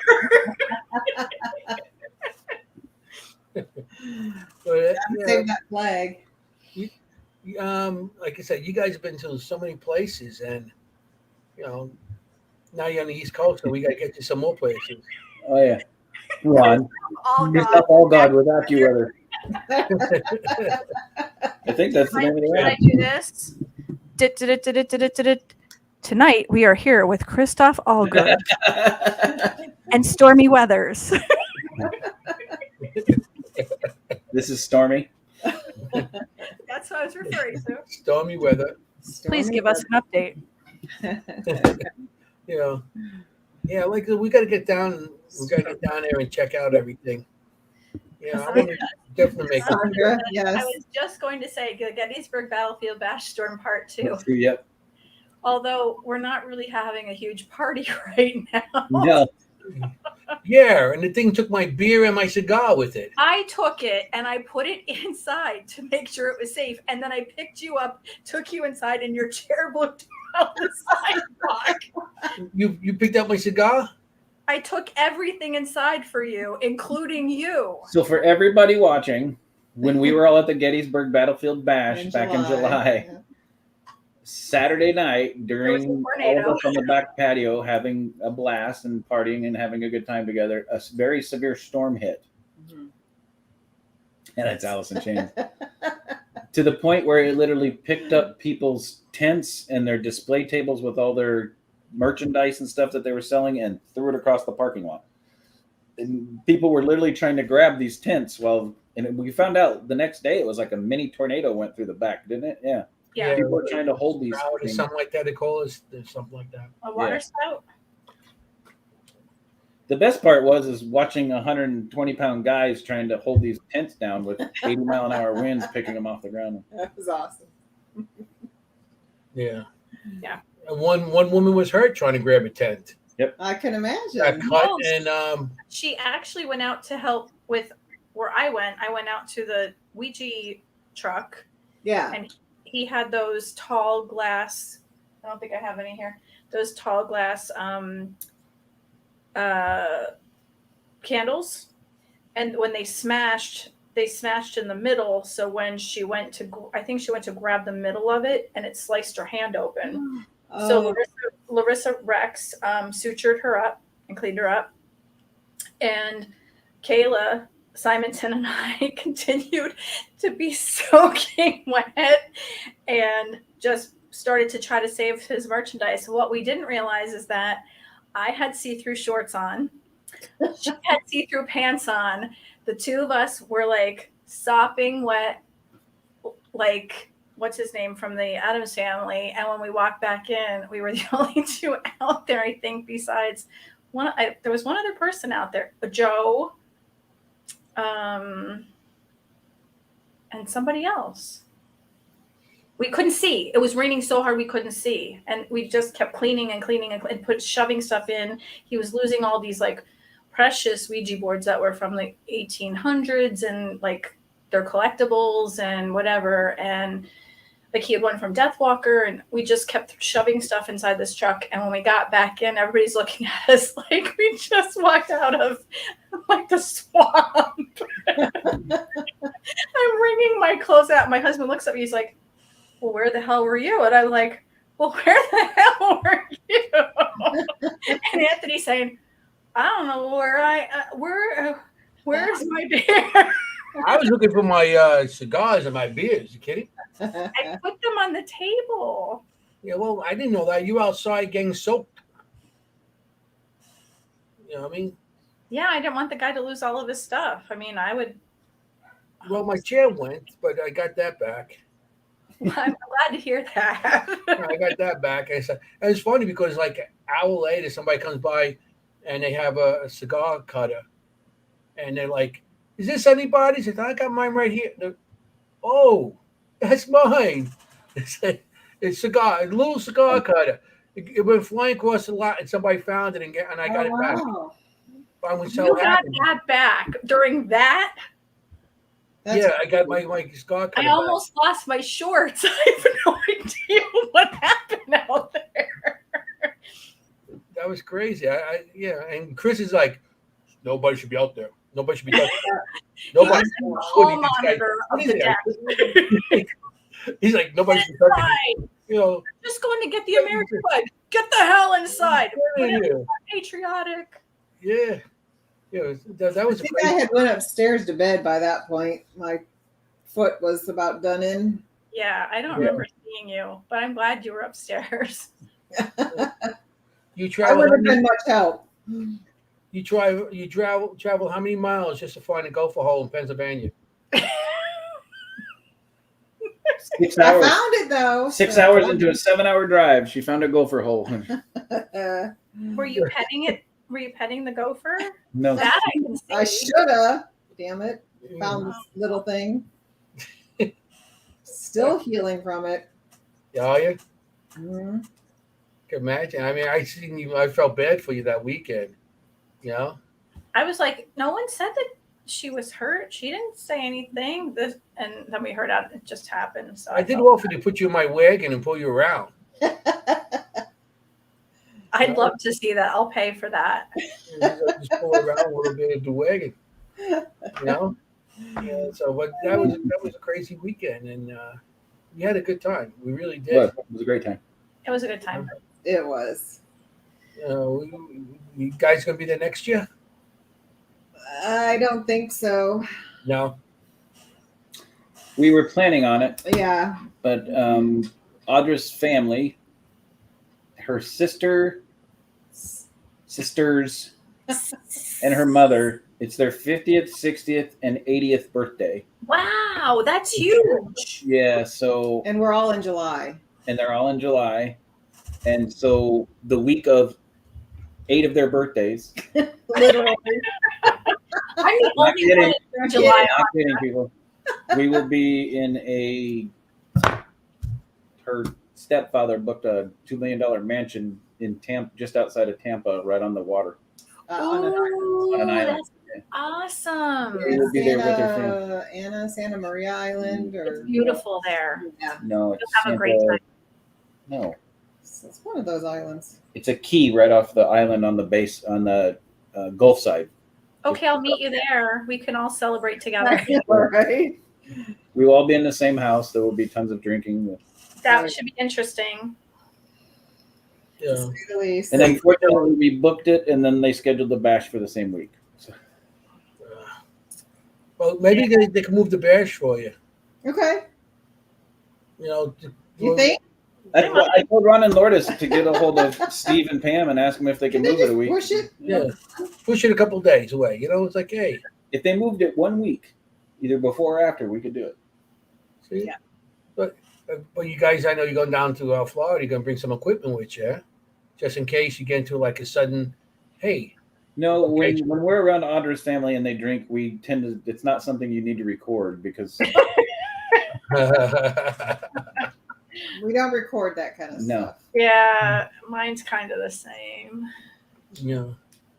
Well, you pass the cemetery and, just go out there and say, hey, let's do some EVPs. You guys are driving down there? We are, yeah. It's only about a 10-hour drive, so it's not too bad. Why don't you stop at Bonaventure Cemetery in Georgia? I try to avoid Georgia. We're going to go all the way around Georgia and then down in the Florida. Get onto a nice little boat and Yeah. go around. I know. Savannah. It's in Savannah. Oh, okay. We are It going has to make a trip the to little Savannah girl soon. from the Garden of Good and Evil. Yeah. It's a really amazing cemetery. We were Yeah. there. We stopped there because we drove all the way down to Key West. Okay. And we stopped in different places. And Savannah was one of them. And honestly, the buildings are beautiful in certain parts, but it wasn't what I thought it was going to be. And I think we might have missed some of the places that we should have been in. It was not what I thought. And I was really upset about that because I thought it was going to be very different. And we thought that about Charleston. We were a little disappointed in Charleston. We went to Charleston and we went to like the beachy area and we loved it. But Charleston, we saw like the Millionaire Row and it was really beautiful. Yep. But I thought it was going to be different too. Charleston is very financially based. Yes, sir, it is. Yeah. Yeah. But we liked the beach there. It was pretty. The water was nice. We were supposed to go to New Orleans, and that was Love New Orleans. because of COVID. We wound up in North Wildwood instead. Not the same, No.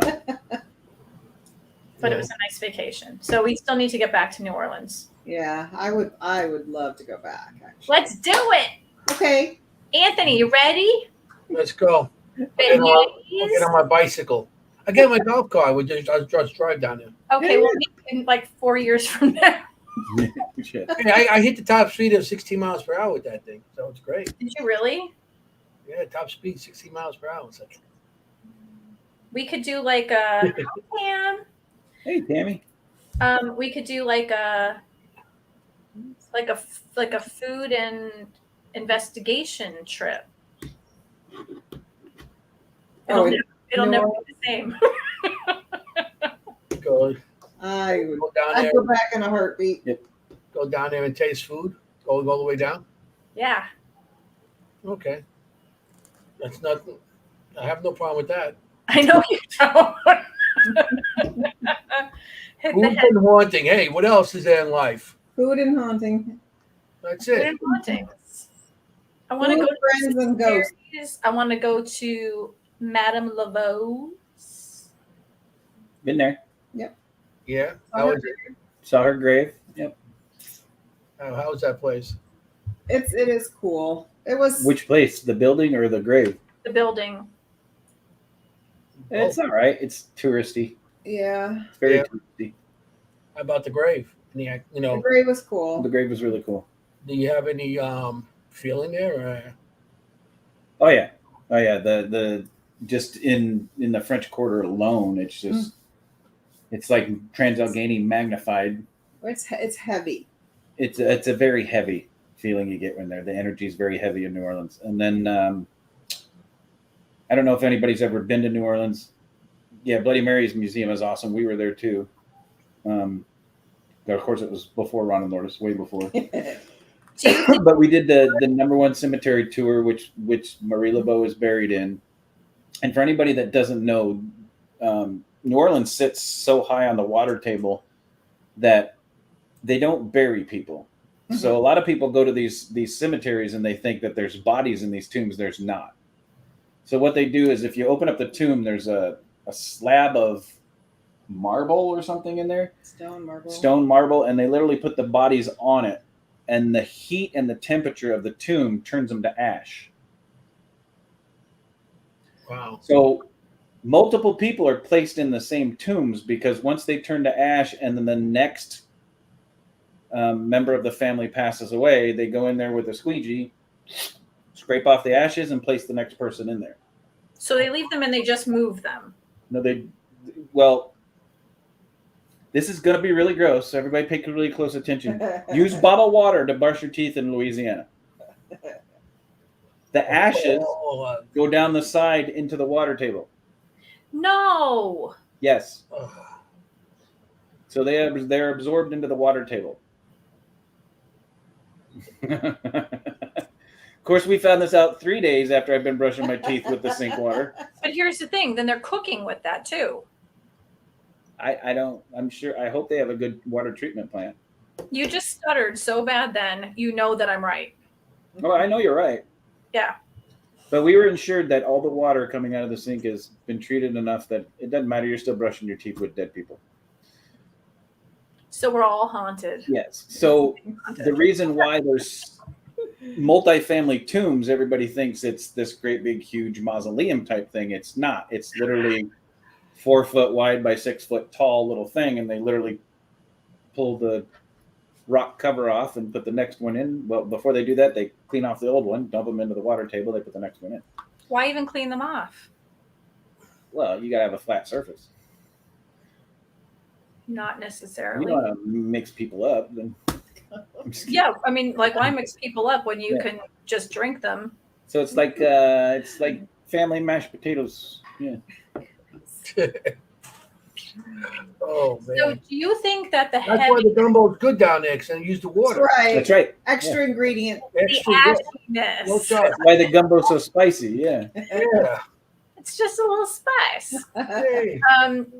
Do you think that it's that the heaviness is because of everything that's ever happened there, because of the voodoo and the slavery and the It's like so to me, it's like so layered and so dense there because of all that.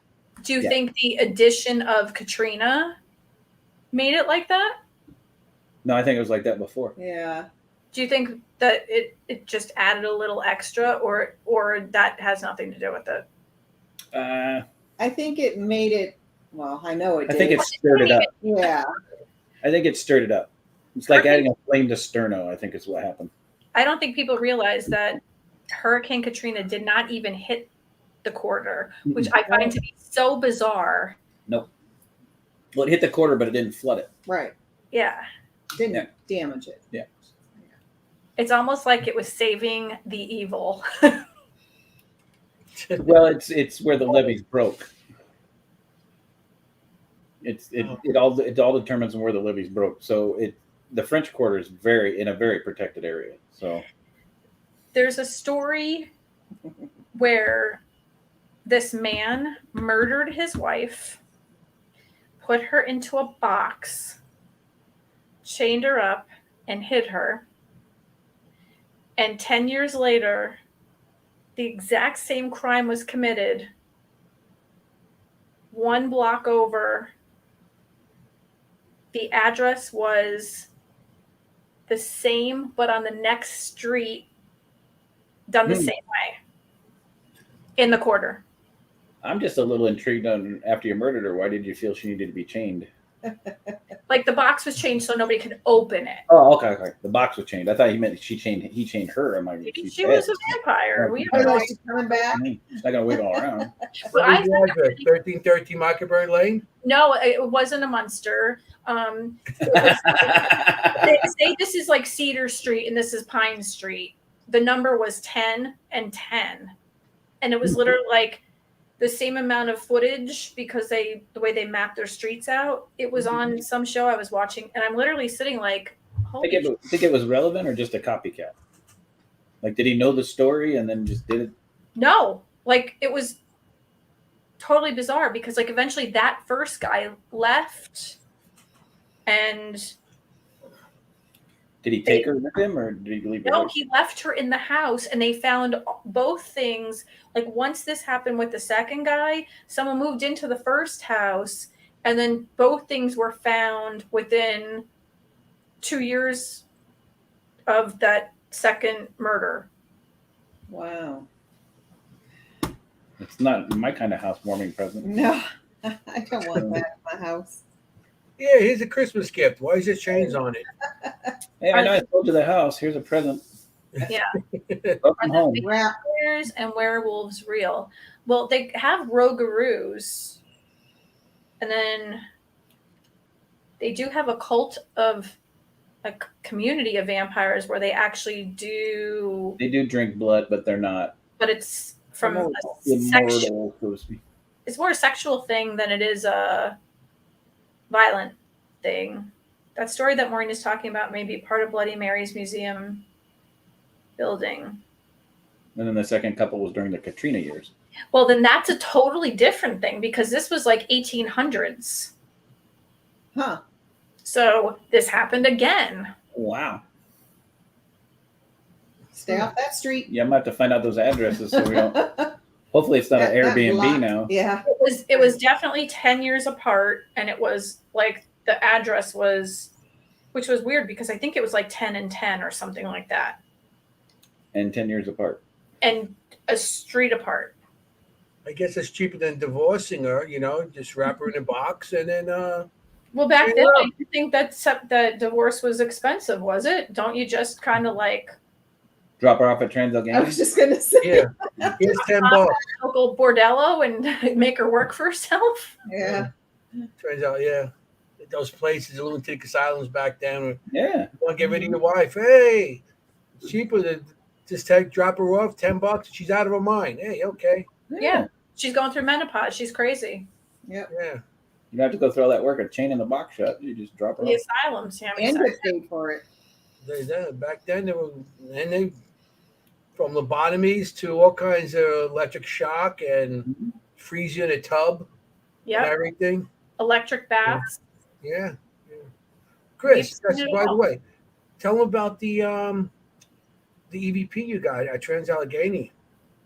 Oh, That was an interesting one if you want to talk about it.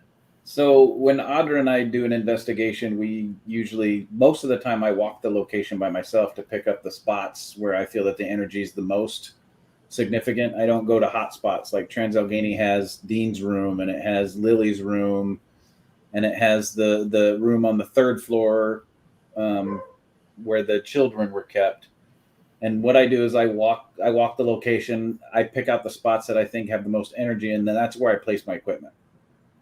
And then Audra and I will go around and investigate, and Audra will carry a digital recorder and an EMF detector and her video on her phone to try and communicate with spirits. But I don't. I just chase, and I just have the experience, and I let my equipment catch the evidence.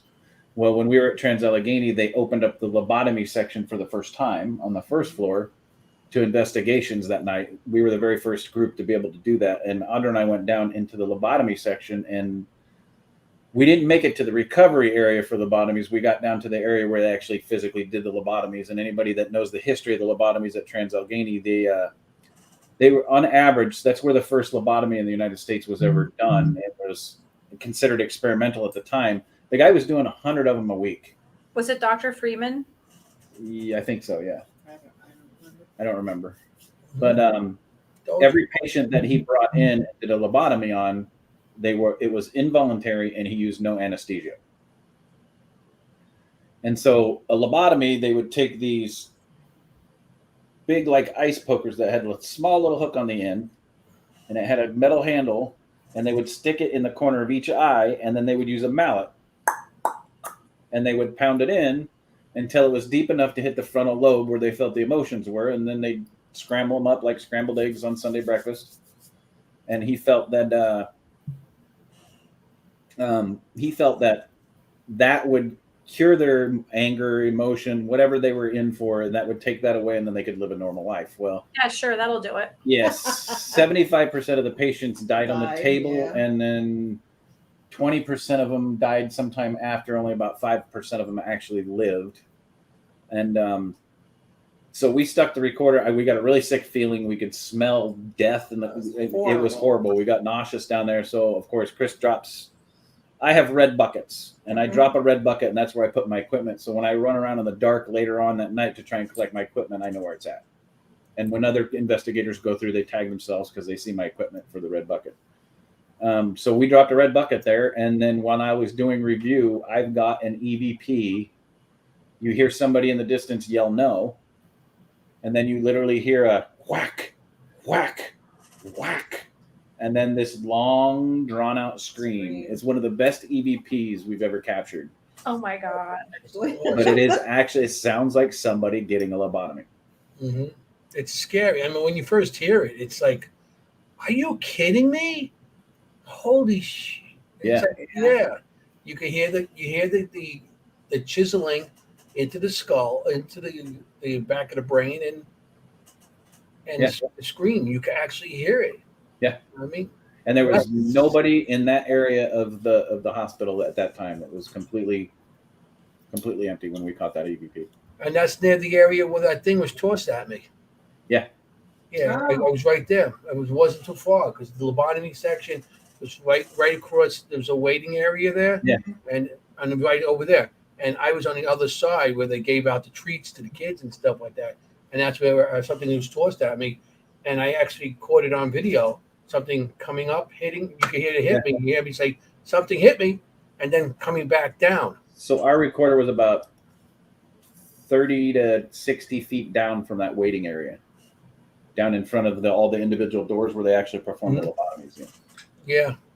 So that's an awesome catch. It is. That's one of my favorite ones. Yeah. That literally makes me sick to my stomach. Oh, yeah. I mean, you think what happened? We're thinking, well, that's great, but because we're catching it. But you think about right.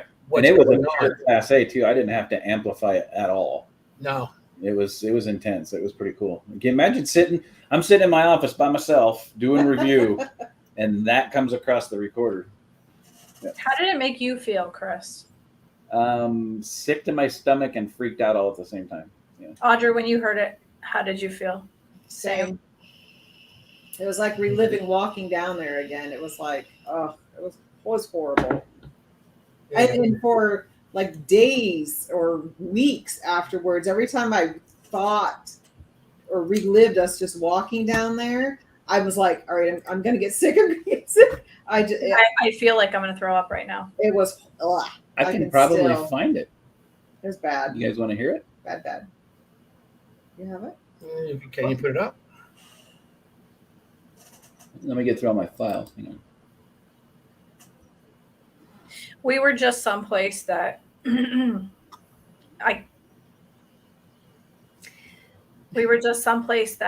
dealt with that. Sorry. And week. It was like experiencing it. And the guy there, Dr. Freeman would come in and perform it, but the doctor that was actually there would watch and thought that he knew what he was doing, so he would just do it. Wow. But he was also, I really can't. Oh, okay. I can't say yet. But I could. You guys want to see it? You want to hear it? Yeah, you got it? You yep. Pick it up? Yes. Everybody turn your volume up all the way. Yeah. Anthony, turn your mic off. Turn my mic off? How do I do that? Oh. You guys have to share it. Because I'm a guest, it won't let me.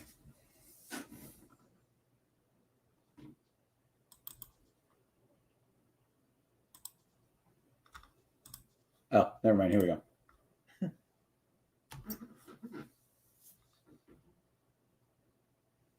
Well, doesn't she still have to? Or no? You guys have to bring it into the show. Yeah. I'm like, you still have to. There we go. All right, here we go.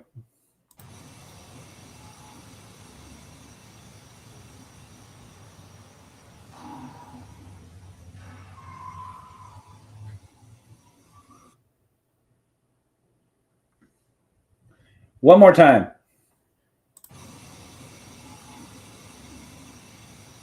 And that's a kid.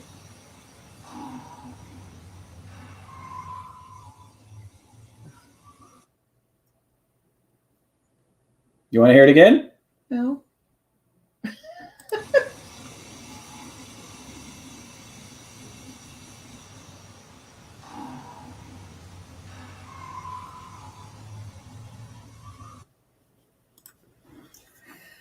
Sounds like a kid, doesn't it? You're still muted. Yeah, it does, and it really, it's just to hear it, it's bad. Yeah, I got goosebumps. Uh, and being in that location too, I was right there by myself most of the night, that whole time, and I got hit. I kept on hearing stuff, and the area was pitch black. All I had was that 2-inch LED screen to see on. Yeah. I had the night vision camera, and that's all I seen. It's like a little screen like this the whole night when I was there. So that's something, And then we got to actually investigate together. Yeah. Right after that. About 2 or 3 hours then. Yeah. And we got some stuff from there too. Yeah. It was crazy. The place is awesome, and I definitely want to go back there. Tammy D is right. They did a lot of lobotomies on children, and some of them were as young as 18 months. Yeah. That was a kid for sure. I mean, if the kid's active, they would put him there. If you know what I mean? Nowadays, it's like, they got medication for these kids to calm them down, but still, back then. How do you even diagnose an 18-month-old baby? Yeah. The baby cried too much. They would give it to the kid to shut it up. Yeah. Back then, there was a lot of people that were put into these locations that were forgotten about too. Yeah. Well, the history behind that location is so dark, it's insane. Yeah. And doctors have free will. They're free to do whatever they want, experiment, to do anything they want to these kids. Well, it was the main building was only built to house 255 patients. And at any given time, they would have anywhere from 2,500 to 3,200. Because they made it a homeopathic, osteopathic hospital, and they would have just a certain amount of people there, and they kept having more and more patients unloaded on them, and then they didn't have enough staff, so the staff would start to quit, and then they didn't have enough people to take care of the patients, so the patients had no clothing, they didn't have food, they didn't have anyone to take care of them. They tied the babies and kids into the cribs. They had feces all over them. They had flies and larvae all over them. They would die inside of their cribs. They didn't have anything. No. And then they had like 3,000 people. Well, the Trans-Allegheny, remember? Actually, one of the nurses disappeared. They found her 3 days later. She fell down the staircase in the back, and she died from falling down the stairs. 3 days. And nobody knew what this was. You're talking about the nurse that was raped and killed by one of the patients. No, I'm talking about the one that fell down the stairs. That happened as well, though. Yeah, there was another one that was raped and killed. They didn't find her for like 8 days or something like that, wasn't it? There weren't enough people to staff the place. And then people stopped coming to work because it got so scary. Mm-hmm. Throw another twist into it. Chris noticed, since he's a doorman, a doorman, I guess. Open doors for people. Hey! Since he knows about doors, he's noticed. Remember the section where the men were, the crazy men? The violent men section. Tell them about the doors on the inside. Oh, yeah. Oh, so these doors were made of, so they were steel doors, and they had little windows in them with bars on them, and these doors were anywhere from a 1/16 of an inch to 18th or to a quarter of an inch thick steel doors. And if you open up the doors, there's fist marks in these steel doors. So these guys were hitting these doors so hard they were denting these solid steel doors with their hands. It might even be their head. Yeah, it could be their head, could be anything. Yeah. But they didn't have furniture they could hit the doors with, so they were physically hitting these doors from the interior and putting dents in them. You know, there's some location. I mean, that's and what was the that boy that the handicapped man that was like with a 7-year-old mind that was murdered. Dean, yeah. Dean.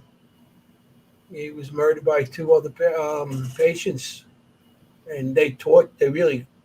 It was like a free for all. I mean, they had. I'm sure there wasn't really security there. They couldn't even get nurses or doctors there. Yeah, but they did that not only in Trans-Allegheny, the lunatic asylum. I remember when we went to West Virginia, but in West Virginia Penitentiary, and there's a section where there's dentist chairs and stuff, and if they bit people, they would pull their teeth out. Oh. As their punishment. So well, they were just pulling their teeth out if they needed any kind of dental care because there was they didn't have the finances to fix them, so they would just rip their teeth out. No, well, if a patient bit somebody, they would also take their teeth out as punishment. If they did it more, if they were multiple, they did it more than one time with no anesthesia. Yeah. Oh no, there was no anesthesia. And that. Right now, the lobotomy one we just heard, there was probably no anesthesia part of that neither. You okay? Yeah, I had to check outside it, make sure we're not in the middle of a tornado. How bad is it? Pretty it got bad quick. So really, you know. Well, if all of a sudden we see the screen start spinning, we know what happened. Maureen, you gotta watch out. You gotta watch out. A house don't fall on you then. Yeah. Yeah, the worst part of the storm's hitting us right now. Really? Yep. You guys have to go take care of things? No. I don't want to see. We have a single-story house with no basement. If the house goes, you'll see it. Hey, is that you going by me right now? Right. We'll wave as we go by. It's funny. My mother always had the remedy for whatever the storm was going to be.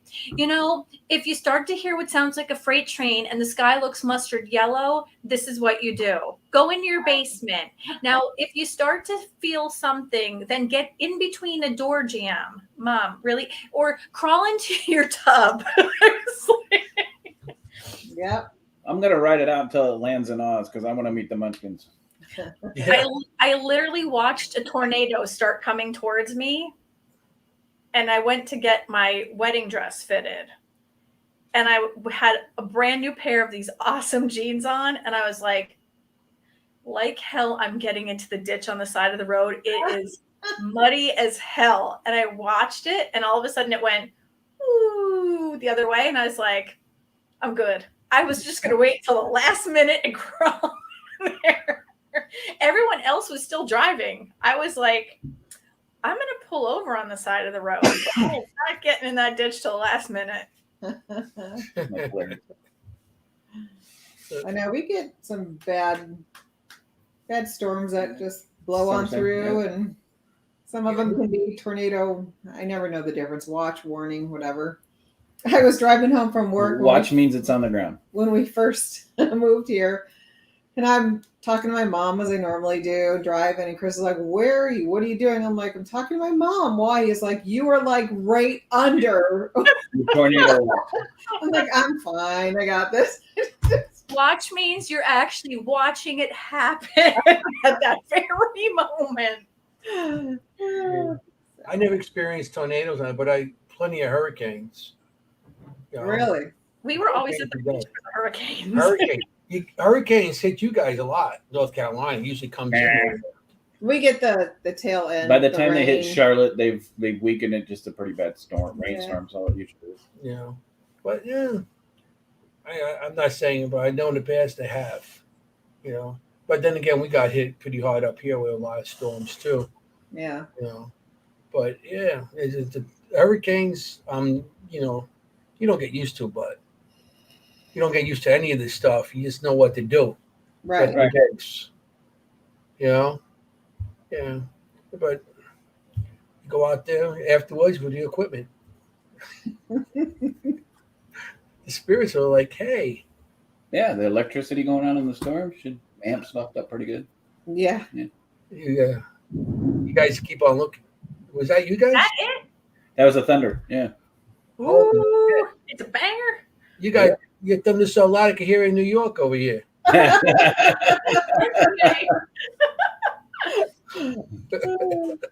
So, you guys got anything coming up or anything that you want to talk about or? No, we're still open for the investigations at the Montgomery House if anybody's interested in coming down. Of course, we have our podcast every Monday night on UNX, Facebook, and YouTube. Entity Voices Paranormal Evidence. We go live at 9 p.m. and Eastern time. And anybody that hasn't seen the podcast, what we do is we bring on other paranormal investigators, whether experienced or not experienced, fresh out of the gate, and we let them show the evidence that they've captured, like the piece I just showed you, at some of the locations that they've investigated.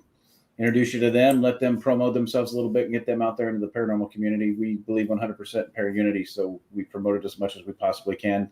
Tony and Sheree Rathman are on there. Ron Iacovetti and Lourdes Gonzalez are on there with us. All six of us do it every Monday night on Facebook. We go Facebook Live and YouTube. And then what else? We have our Southern Entity Facebook page. Go ahead. I was on Monday. Yes, yeah, Maureen was on last Monday. Anthony's been on 3 or 4 times. Maureen's That was my second. And then every once in a while, the six of us also show evidence, like I just showed you guys, of investigations that we've done too, just to show you that we don't just talk about it. We actually go out and physically do it. And between the six of us, we've got many, many years experience doing paranormal investigations. Audra and I are sensitives. We don't claim to be mediums, but I'm a ordained minister. We do house cleansings. We do house cleansings and blessings, and I'm also studying the demonology too. So eventually get into the darker stuff for people that need help, and we don't charge a thing for that. So if there's anybody in the area that wants to reach out to us for help, we're always here for you. Absolutely. What else? Anybody? Ron, Lourdes, Tony, and Cherie just put out a 3-part docuseries for Staticom on Paraflix. If you guys want to check that out, that's fantastic. The Staticom is, in the 25 years I've been doing this, that is the best form of communication I have seen yet. Yeah, me too. Yeah. That's cool. Never seen anything like it. It's phenomenal. It's the best thing out there right now. I can't wait for the house. Is it called the house In between the third part? Mm-hmm. That'll be awesome too. Ron is so awesome. Mr. Iacovetti is one of the best dudes. Him and Lourdes are fantastic people. Yeah, I'll keep them around for a little longer. Yeah, we'll keep them around. We think they're awesome as well. So Ginge said, that's interesting if more activity is reported during or after major storms or close to areas with EMI or electrical stations. We got a lot of activity during a storm. I think I've investigated during storms, and I think that when there is thunder and lightning going, there is definitely more because of like the staticky stuff. Right. I don't know how you guys feel. Static in the air, of course. Yep. Absolutely. We did that. Of course, Phoenix was also known for their wicked monsoons and thunderstorms that would just blow on through. And Tony, Cherie, and Chris and I were at Phelps Dodge Hospital on one such lovely occasion, and it was a worse storm than the one we're having here right now. Yeah. I mean, it was bad. And it's like you could hear them, like you could just sit and just listen to.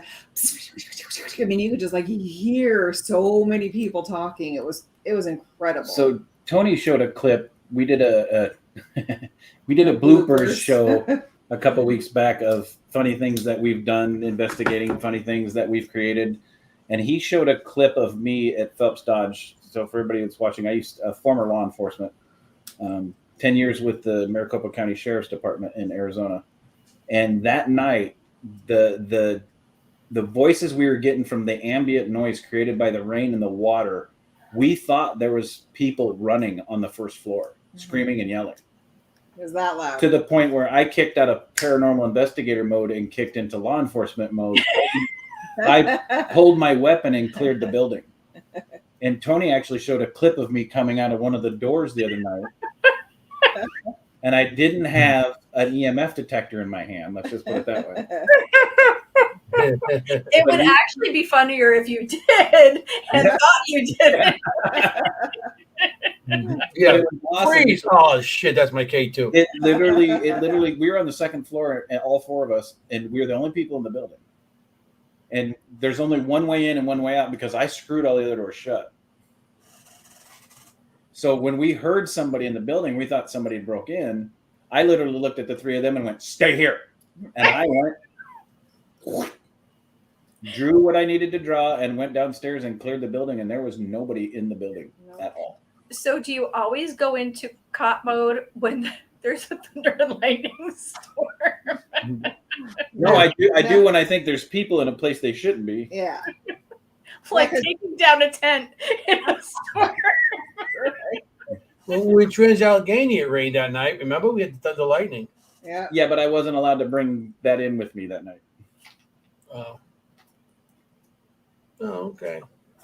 Well, and we were surrounded by a lot of people that night where at Ajo Hospital, there wasn't anybody else. And all four of us were hearing all of these voices. I mean, shit. It literally sounded like there were kids running around downstairs. Well, older kids running around downstairs. Yeah, it literally sounded like people running the first floor, screaming and yelling.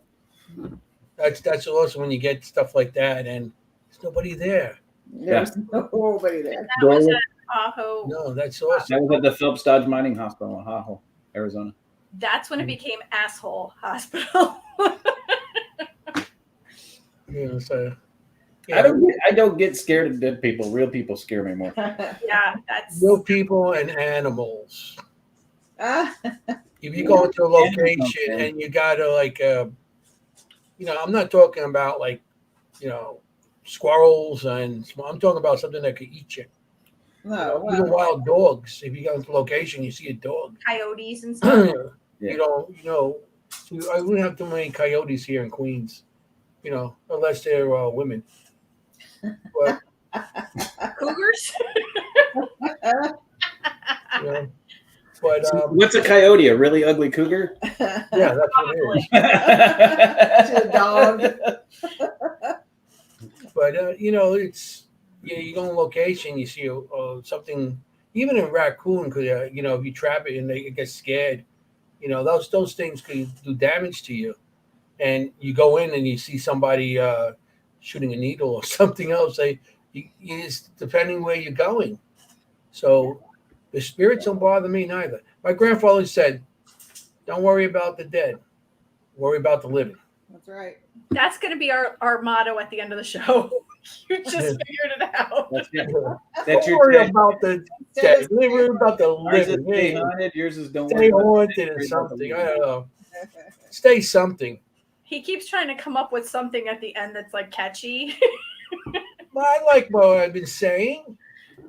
Okay, well, we'll see what everybody thinks at the end. Yeah.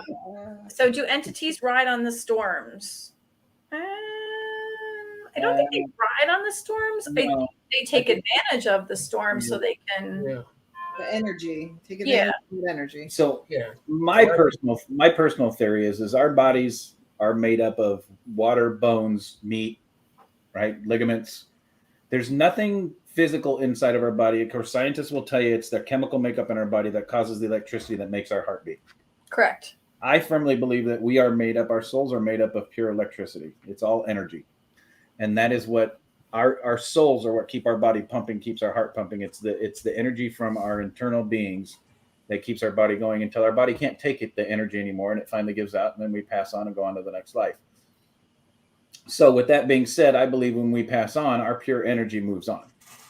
some of us are stronger in the afterlife than others, and some of us that aren't as strong as others in the afterlife can use the environmental energy to communicate, manifest, show themselves, do whatever they need to do to make sure people know that they're there. And I believe the energy from the storm is what causes the elevation and the spirit activity. And I believe something, well, maybe not like that, but desks have matter. And if you move the desk, the matter stays behind, but the desk is inanimate, so it doesn't linger as long. But you have strong personalities like these four here. I'm crazy. I'm going to be here and I'm coming back and I'm going to party in the afterlife. If you move me or I'm dead and I'm like, I'm coming back. This is a crazy human and it's a strong one. So I'm coming back. There are some that are not as crazy as this or as fun as this. So they're probably not going to show back up. If you have a very strong personality that's maybe angry, that'll probably come back too. Kind of the same. The energy. It's the energy behind all of it. That's how I feel. It's all the energy. Energy doesn't stop. I mean, energy just goes from one location to the next location. Always has somewhere to go. Yep. So when our bodies are gone, it's still energy. Those currents of electricity that's been going through us. Where's that going? I still feel it goes on. Or it's bouncing around wherever it wants to go. Yeah. I know, like being an electrician, you have a wire, and the wire gets a nick in it. Now you touch that wire, you're gonna get shocked because that piece of electrical charge is going to that wire. Now you're putting your finger there, it's redirecting that electrical charge into your finger. Okay, so energy is the same thing as electrical current. It's energy. So wherever it goes, it will find a location to end up. Mm-hmm. So that's how I feel about that. And I think that we have like different dimensions. So you could like jump here or you could jump here. And that's why we see spirits so easily, because it's just a hop, skip, and a jump into the next dimension. Mm-hmm.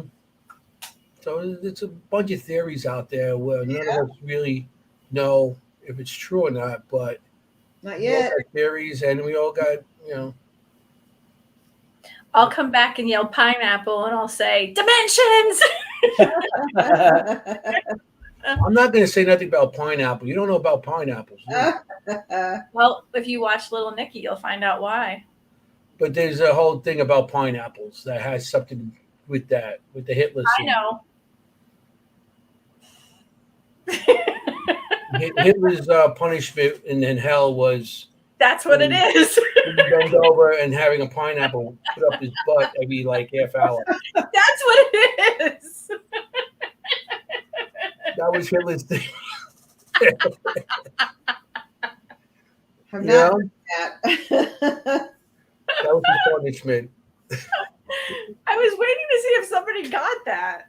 I know. I mean, I seen Little Nicky a couple times, and that scene is and they have him dressed like they have Hitler dressed like a maid, a French maid.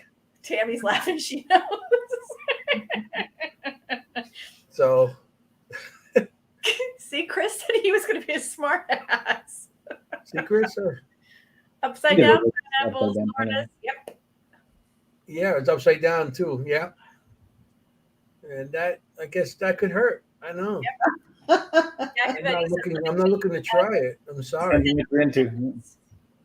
Consciousness is not present in animate objects. Some believe otherwise. That's panpsychism, to suggest inanimate objects are part of universal consciousness.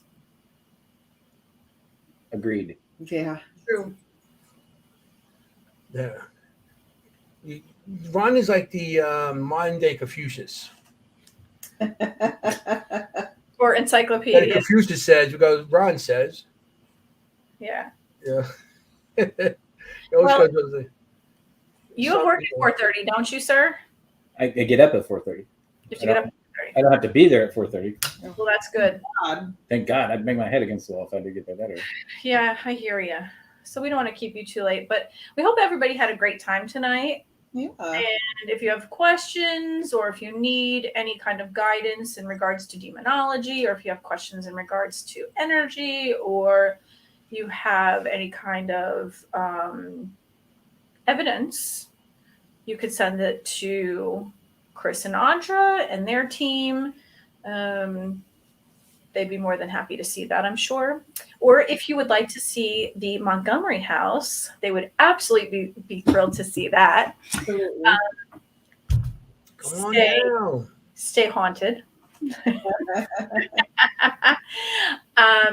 So again, as always, this is Dimensions of the Supernatural. We love that you join us. I am Maureen Grudzinski. This is Anthony Simonelli and Chris Allgood and Audra Keeler. We love having them. Love Thank you being for here. having us. Yeah. Thank you. Much. Thanks for watching. As always, next Thursday, we will be here from 7:30 to 9:30 as always. And we will have with us stuntman Rick McCallum, also known as the Hollywood, what are they? Hollywood Paranormal Team. Thank you for that. I appreciate it. Okay. So we will see you next time. Have a great night, everybody. Thanks for watching. What? It was cutting me off. What? Oh, you have to say your thing. Stay safe out there. You want to look for ghosts, not be a ghost. Don't forget about it.